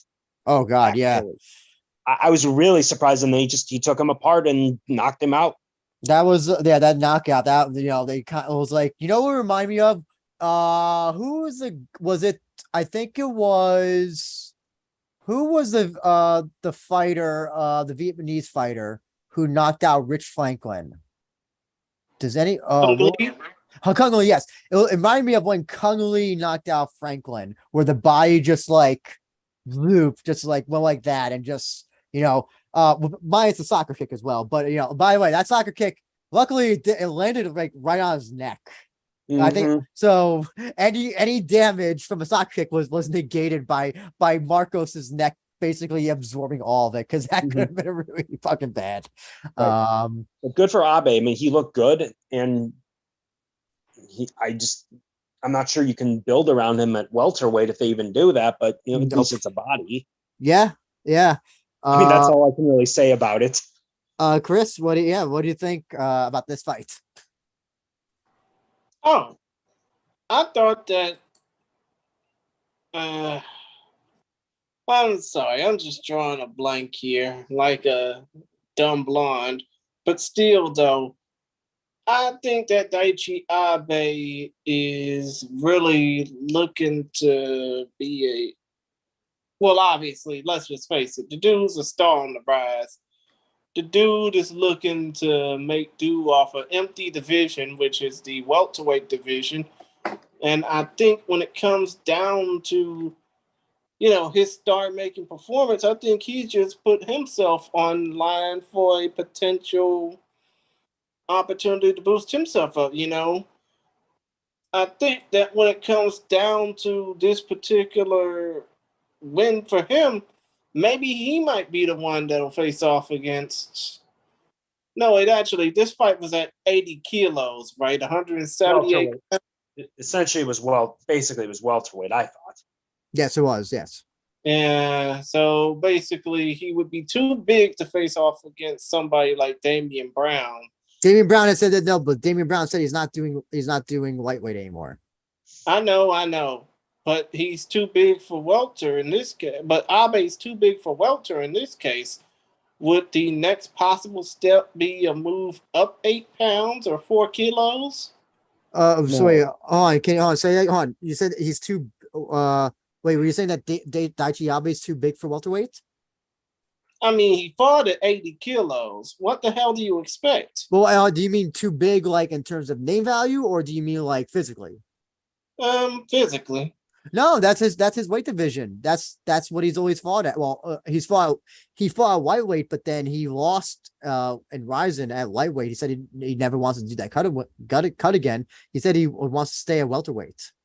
And he is a deep welterweight champion still. So, I mean, I don't know what that says. So, yeah, he's stuck in a dead division in Japan, regardless. So basically, what you're saying is he should fight foreigners next. Yes, or you know what? He should follow the Strashikichi route and go to the Bellator, because clearly he won't get enough action in Japan. I don't know when he'll fight next, but I don't think it's going to be for a while. I wouldn't even know who you put him up against. I have an idea. I think I mentioned him a couple times, but I believe from Pancrase, Yamato Nishikawa fights at welterweight. Would that be a Pancreas? Would that be a fight that Yes. Pancreas might want to do? I would. Why not do it in Ryzen and try to build up Nishikawa since he's so young? There's always that option. You know, It's not like I was gonna say this, you know, but now that he's UFC bound, Kinoshita would have been a good choice, I think. But now that he's UFC bound, I mean, it's let's see. Oh, CJ's in the chat. My bad. I finally just saw the chat, CJ, and he says he looked like he was on the good supplements. Are you talking about Abe? Just clarify that. Keitaro. Well, is Kina Nakamura? What is he injured? Is he like? I have no clue. I don't know what his stat. Again, somebody who hasn't fought in such a long time. Like I don't know, like what I have to assume that they're not fighting anymore. So I would say yes, but I don't know if he's fighting anymore. Daniel says I think that Abe fought in a catch weight because of Marquinhos. Yeah, no. CJ said Souza. Okay, yeah, Souza looked very big for a welterweight. I think we can all agree on that, right? He looked very juicy. Lots of acai, probably consumed by Marquinhos. He probably was on that Mexican carne asada diet. Yeah. I mean, if Kita Nakamura is still fighting, I have no problem with Daichi Abe at fighting at that fight those two fighting. That's like the biggest fight you could probably make at welterweight at this point. I have no idea who else. I mean, you did suggest somebody, Mike. Right now I'm trying to remember who's the guy that Kinoshita beat at Yuichiro Sumimura. Okay. The disqualification. Yeah, did those? I'm trying to see if Abe, if those two never fight, that's like the other one maybe you can make. Other than that, there's like really only two. There's one three, the one you suggested as well. Yeah, welterweight's dead. I have no idea what else to say. Well, welterweight's dead domestically over there in Japan, but I mean, wouldn't it be better to bring an influx of foreign talent? Because it would be. Once they stabilize their TV deal, I don't see why they can't slowly but gradually build the welterweight division up. Yeah, exactly. But also here's the other thing as well. I'm seeing in the comment section, Sokukaku CJ is saying Yoshihiro Akiyama. That ain't happening because Akiyama is stuck with that damned one championship. But also the other thing is also that Abe did have an opportunity at foreign talents in UFC and he failed. Mm-hmm. Yep. And I think in one as well. So to be fair, he is better now. I mean, I think. No, so Chris, go ahead. Let me go ahead and check and see Daichi Abe's record because sorry, while you're looking that up, Chris, I want to hear Mike. What were you gonna say? I was gonna say, to be fair to Abe, he's clearly improved a great deal since that time. That's true. Okay, that's a good point. Chris, what were you gonna say? Abe went 1-2 inside the octagon, defeating Ace Hyung-Gyu Lim, but losing to Cool Hand Luke Chimo and the Legion Liang. All three of those fights ended via decision. Then he got put through the ringer in ONE FC, getting knocked out by Luis Santos and getting submitted by Ev Ting. Mm-hmm. So like you said, Mike, he has improved. So I mean, yeah, it's gonna be. I think his best bet are those fights we suggested. Keitaro. I apologize. Who's the guy who you suggested? Mike? Yamato Nishikawa, or Sumimura, Japanese wise. If not, guess what? He should go to Bellator and see how he does. Or Damian Brown. Oh, yeah, catch weight, something, whatever with Damian Brown. Mm-hmm. Actually, here's a question. Marcos, should he retire? Yeah. He clearly can't beat any decent fighter. I mean, because obviously beating Falco Neto and then fighting Daichi Abe are two much different things. Mm-hmm. It's not Chris- like he's a draw that you can match carefully. He's probably not worth bringing in at this point. No offense to him. Yeah. Yeah, I think he needs to go ahead and be a full-time trainer at Bonsai Jiu-Jitsu. His days of fighting are pretty much one and done. Well, not just one and done, but let's just say he needs to go ahead and become Master Makin Horse instead of fighter Marcos Yoshio de Souza. Mhm. I mean, he could always do exhibitions with against little kids. No. Are you sure about that? Nobody wants to see that nightmare again. Maybe Or, have him face I mean, Yuki like Nakai. having Marcos try and do the same thing, but with kids and blind people. Come on, man. and what someone with one No, arm. how about have him face Shrek in a grappling match? No, that would be even more. That would be even worse. I mean I'd be- that. I mean the stench. Come of on, that, back me up on this, Andrew. Come on. That'd be the fun. stench of that would Anything be with Shrek, worse. anything with Shrek is fun. The stench of that would be worse than Sylvester Turkai versus Doc Gallows. Yeah. Sorry guys, we gotta speed us up a little bit. So let's just get these two kickboxing matches out of the way. Then we can talk about the rest of the card. Ryosei defeated Kaiji, knockout, third round, and then Hiroki Kasahara, the bigger brother of Yuki Kasahara, defeated Yusaku Ishizuki. So Michael, what do you think of the two kickboxing matches? The Ishizuki and Kasahara fight was awesome. It was. To me, it was the best fight on the card. It was. It really was. And like Kasahara, if he can tighten up his defense, he's got potential to be a star for them. Like he's really exciting and he's really technically sound. And like I said, he's a really damn good body puncher. Oh, so Caesar, who runs shoot boxing, was like he was like a pig in shit. He looked so happy seeing Reina and Kasahara just like mow down all these people. And Ishizuki was pretty good too. I mean, he was outclassed, but he put up a hell of a fight. Oh yes, and that's the case of where somebody who loses still looks good in defeats. Absolutely. Absolutely. And then Ryusei, to me, it was the word I would use is surgical.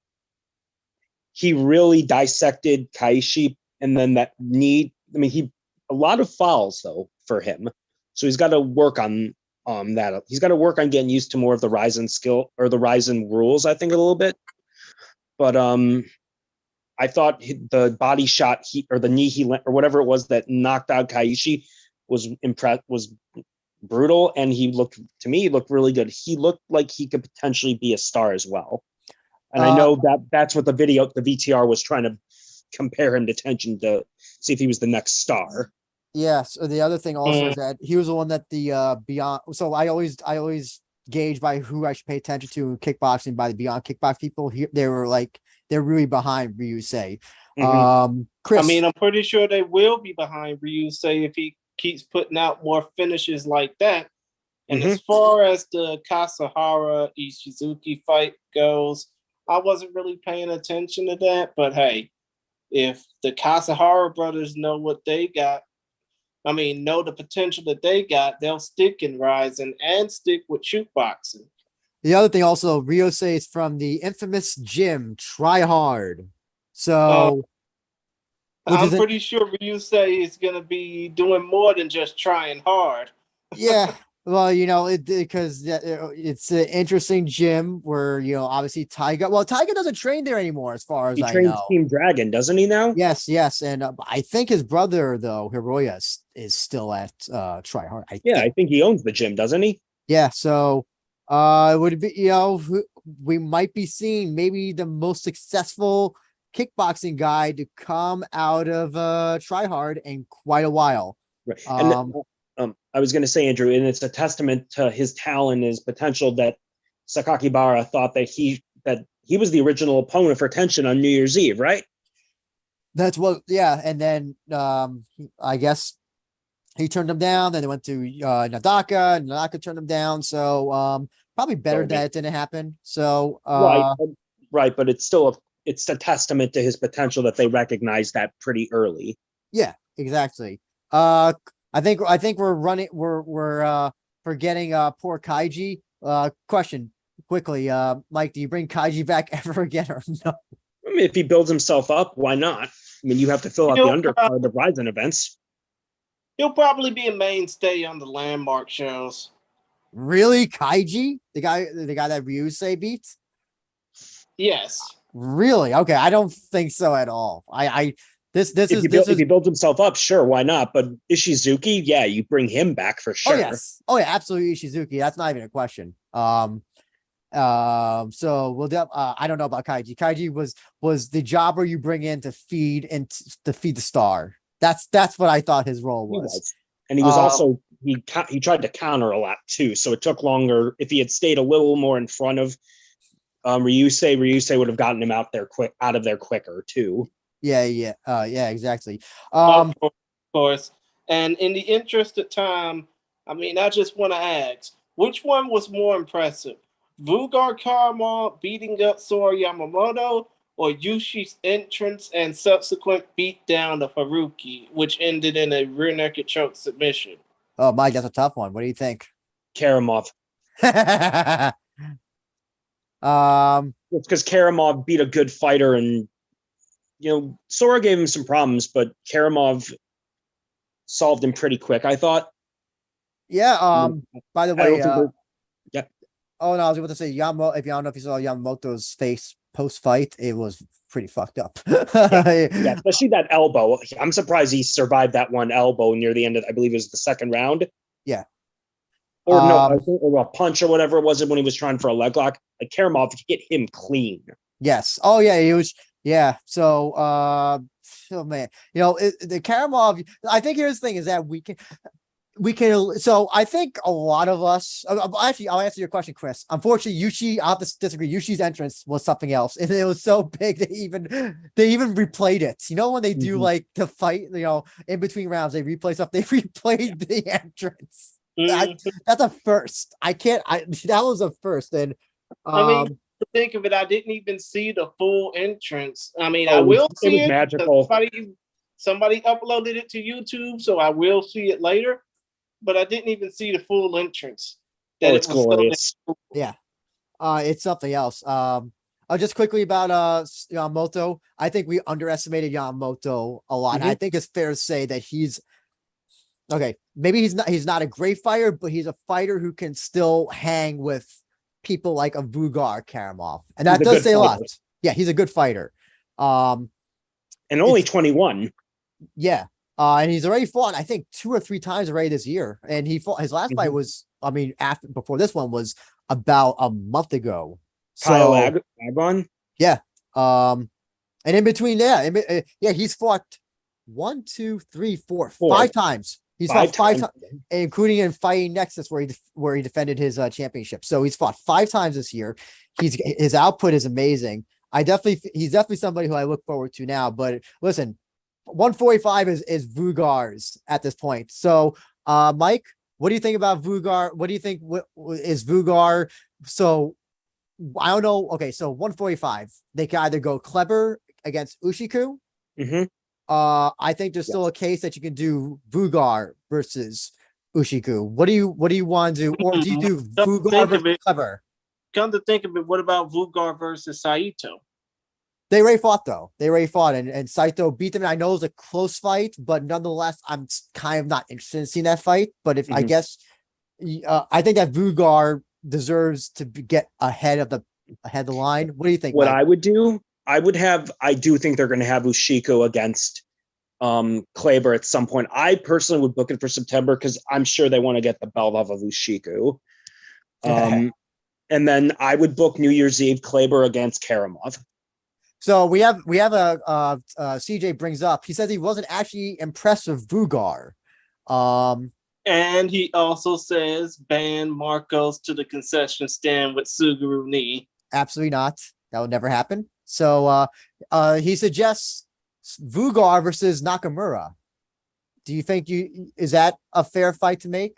It is, but I still think you need to give Vugar Vugar Karamov the winner of if it's not Mikuru for obvious reasons because of his drawing ability, and he'll draw on New Year's Eve with a featherweight title match.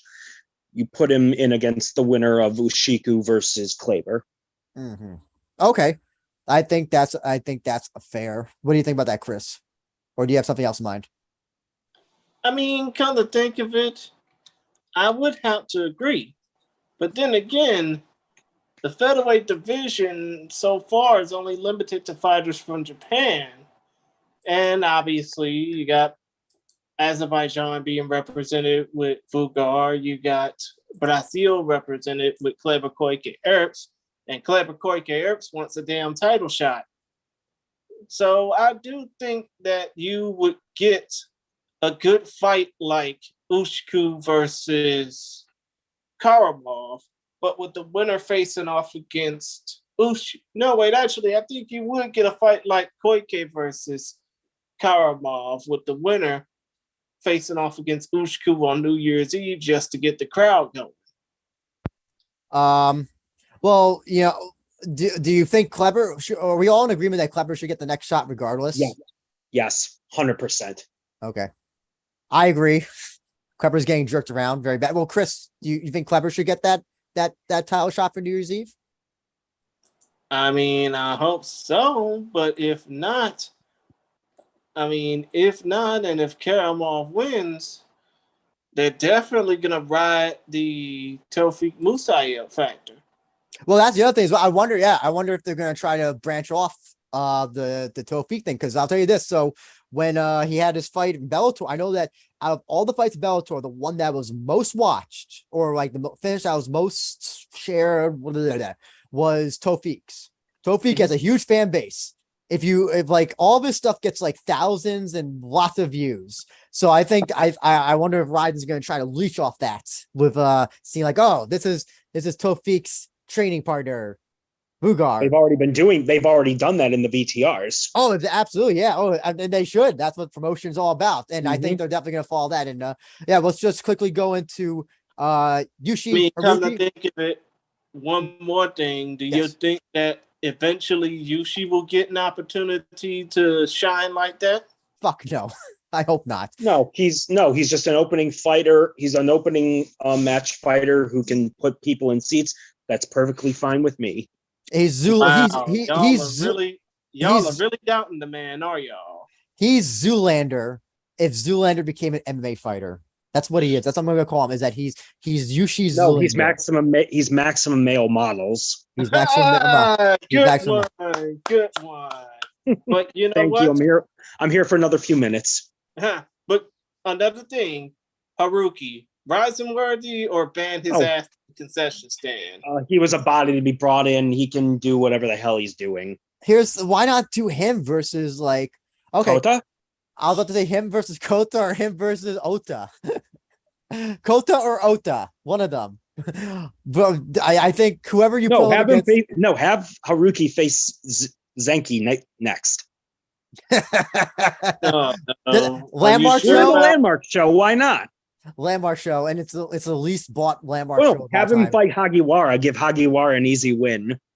That's true. Yeah, that'd be funny. That'd be cool.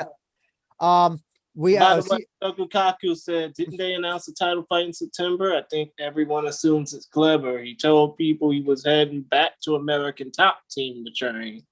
I didn't hear that. I didn't hear anything about that, but I definitely know he's at American Top Team training. Who knows? Sakakibara can just change his mind. He's just like any promoter. He doesn't, he doesn't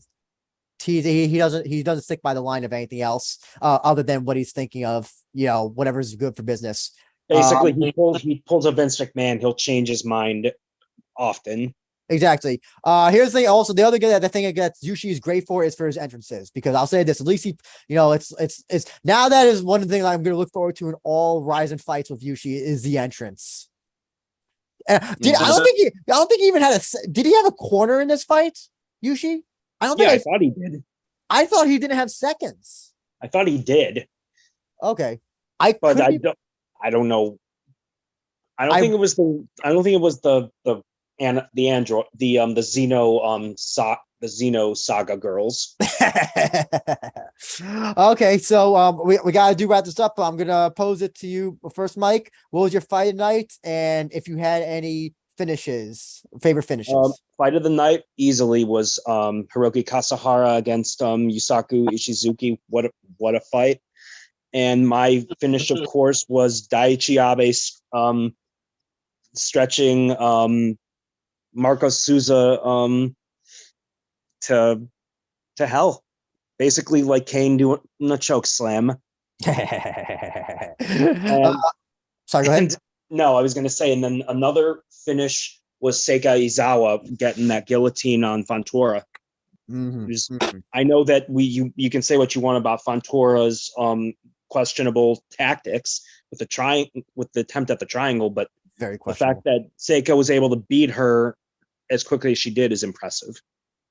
Gotcha. Chris, how about you? My fight of the night was Koji Takeda suplexing Johnny Case as if he had a one-way ticket to Suplex City, bitch. My knockout of the night, definitely Sudario knocking out Sakine. Sorry, Andrew. Okay, you'll have another day coming when you see Hideki Shrek Sakine defend the swamp again. And my submission of the night, since I didn't see Yushi versus Haruki, it would have to be Seikizawa against Laura Fontoura. I hope Fontoura goes back to the drawing board, goes back to Calgary to defend her Palace Athena's women's world title.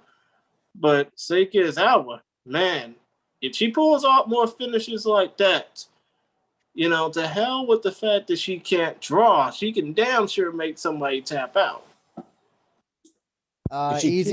If she keeps doing finishes, making finishes like that, she'll eventually become a draw in time. Mm-hmm. True. Easy answer for me, Fight Night, Tokoro Shinryu. Submission of the night, Izawa, Fontoura. I'm not going to give Yushi any credit because I think he only submitted Haruki because Haruki's a garbage, doesn't know how to fight. So that's not very impressive to me. And obviously, KO of the night. I refuse to pick that one, Chris, but I will go with Abe's.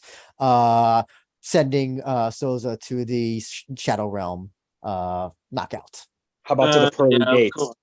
For the Pearly Gates, I don't think it was that bad. I think it was to the Shadow Realm, a brief vacation to the Shadow Realm. How about more like to the concession stand with Suguru Ni. Well, I'll say this: he knocked his head all the way to the concession stand. How about that? Wow, good point. But real quick, Bruno Masami did put out, the news from after this event that Rizin is planning to do that Rizin 38 is going to be done in a format that probably will never be seen before or since or again. It's going to be Rizin 38 Super Rizin on September 25th at the Saitama Super Arena, in which the super fights will be obviously Mikuru Asakura versus Floyd Mayweather, but 5 fights previous to that will be given to internet. 5 fights will be put on the Super Rising card. I'm guessing Mayweather Asakura will be one of them. And then 9 other fights will be given toward the international fans. I have no idea what this means. It doesn't make any sense, and I don't know so I really have no comment on that. Mike, do you have any comment on that? Yeah, I would think that those 5. If you remember New Year's Eve 2018, they had that Heisei's Last Yaranoka early in the day, and then Rizin 14, I believe it was, this later. So I'm thinking it'll be structured like that. Early in the day for them, but it was prime time in the United States on December 30th for us. Right. I'm saying I think it'll be structured like something similar with those 5 fights first, then Rizin 38 after. So it really just depends on what they can get for quote unquote trying to draw an international audience. If they don't have international distribution, it isn't going to be worth a damn. Exactly. Oh yeah, of course. So I don't know. So and again, I don't even know what the whole idea behind it is. So if you don't have, it doesn't, until I see what their plan is, I don't know what the real exactly comment on it, other than this is another case of where I think Sakaki Bar is saying a lot, and I don't even know if he even thinks, even if he even knows what he wants to do with the idea. No. And it'll change a bunch of times too, most likely. Oh yeah, exactly. And who knows? It may not even happen. Who the fuck knows? I mean, we may not even never hear the term Super Ryzen ever again. I mean, come to think of it, it is a never before, never again type of situation, but all we just have to be is kept in the loop thanks to people like Bruno Masami and hopefully thanks to outlets like MMA Sucker and Focus Fights. Exactly. Yeah. But guys, we gotta wrap this up. Mike, I'm gonna throw it to you. Whatever you want to plug. I know you don't have a lot, but go ahead and plug away, friend. I'm good. I gave my email address the last time. I don't do social media for the reasons that Christian meant, like what Christian was discussing earlier. I don't mess with that crap. I got you. I got you. Well, I guess in that case, Chris, you're go ahead and do your thing. I mean, I can't cut a promo anyway. How can the masses email you, by the way? It's at AOL. It's capital M, capital S, OLT7 at AOL.com. Compliments, insults, whatever you want. I'm all for it. Okay. And Andrew, obviously, they can connect to you via ABinja1 on Twitter, at ABinja1 on Instagram, and they can connect to us, the show, at We Are Rizin Pod, WeAreRizinPod, all in one word. Is that correct? Yep, all that is correct, sir. Yeah, especially on Twitter, they want to follow you for wrestling takes. Oh yes, oh yeah. And obviously, they can follow me on Twitter at ChrisGary92 and on Instagram at ChristianGary1992. If you call me a creep or if you basically come at me wrong, I will not be afraid to block your ass or basically call you out on your bullshit. But still, though, point of the matter is we had fun. We hope y'all did too. We hope to be back in September for a brand new edition of the We Are Rizin podcast, or, get some interviews out in the open. Until then, I mean, obviously, if you want to check out more what we got, like I said, Twitter is available at We Are Rizin Pod, and you can check out the podcast if we ever decide to get up off our lazy asses on Stitcher, SoundCloud, YouTube, Google Podcast, Apple Podcasts, or wherever you find your favorite podcast of choice. You could also check out the Focus Fights audio podcast. I am planning to work on a new episode featuring the stars and personalities of Fury Fighting Championship out of Houston. That one's going to be coming out hopefully next weekend before their card next Sunday. But still, though, all I got to say is it's been fun. We hope y'all enjoy what we got. I mean, shit, I'm trying to find a way to end the show without going straight to Lenny Hart. Oh, yeah, that's right. Peace, my peoples in one Lord world. Keep yourself protected at all times. Enjoy yourself because you only got one life to live to enjoy. And as Lenny Hart always likes to say as we close things out,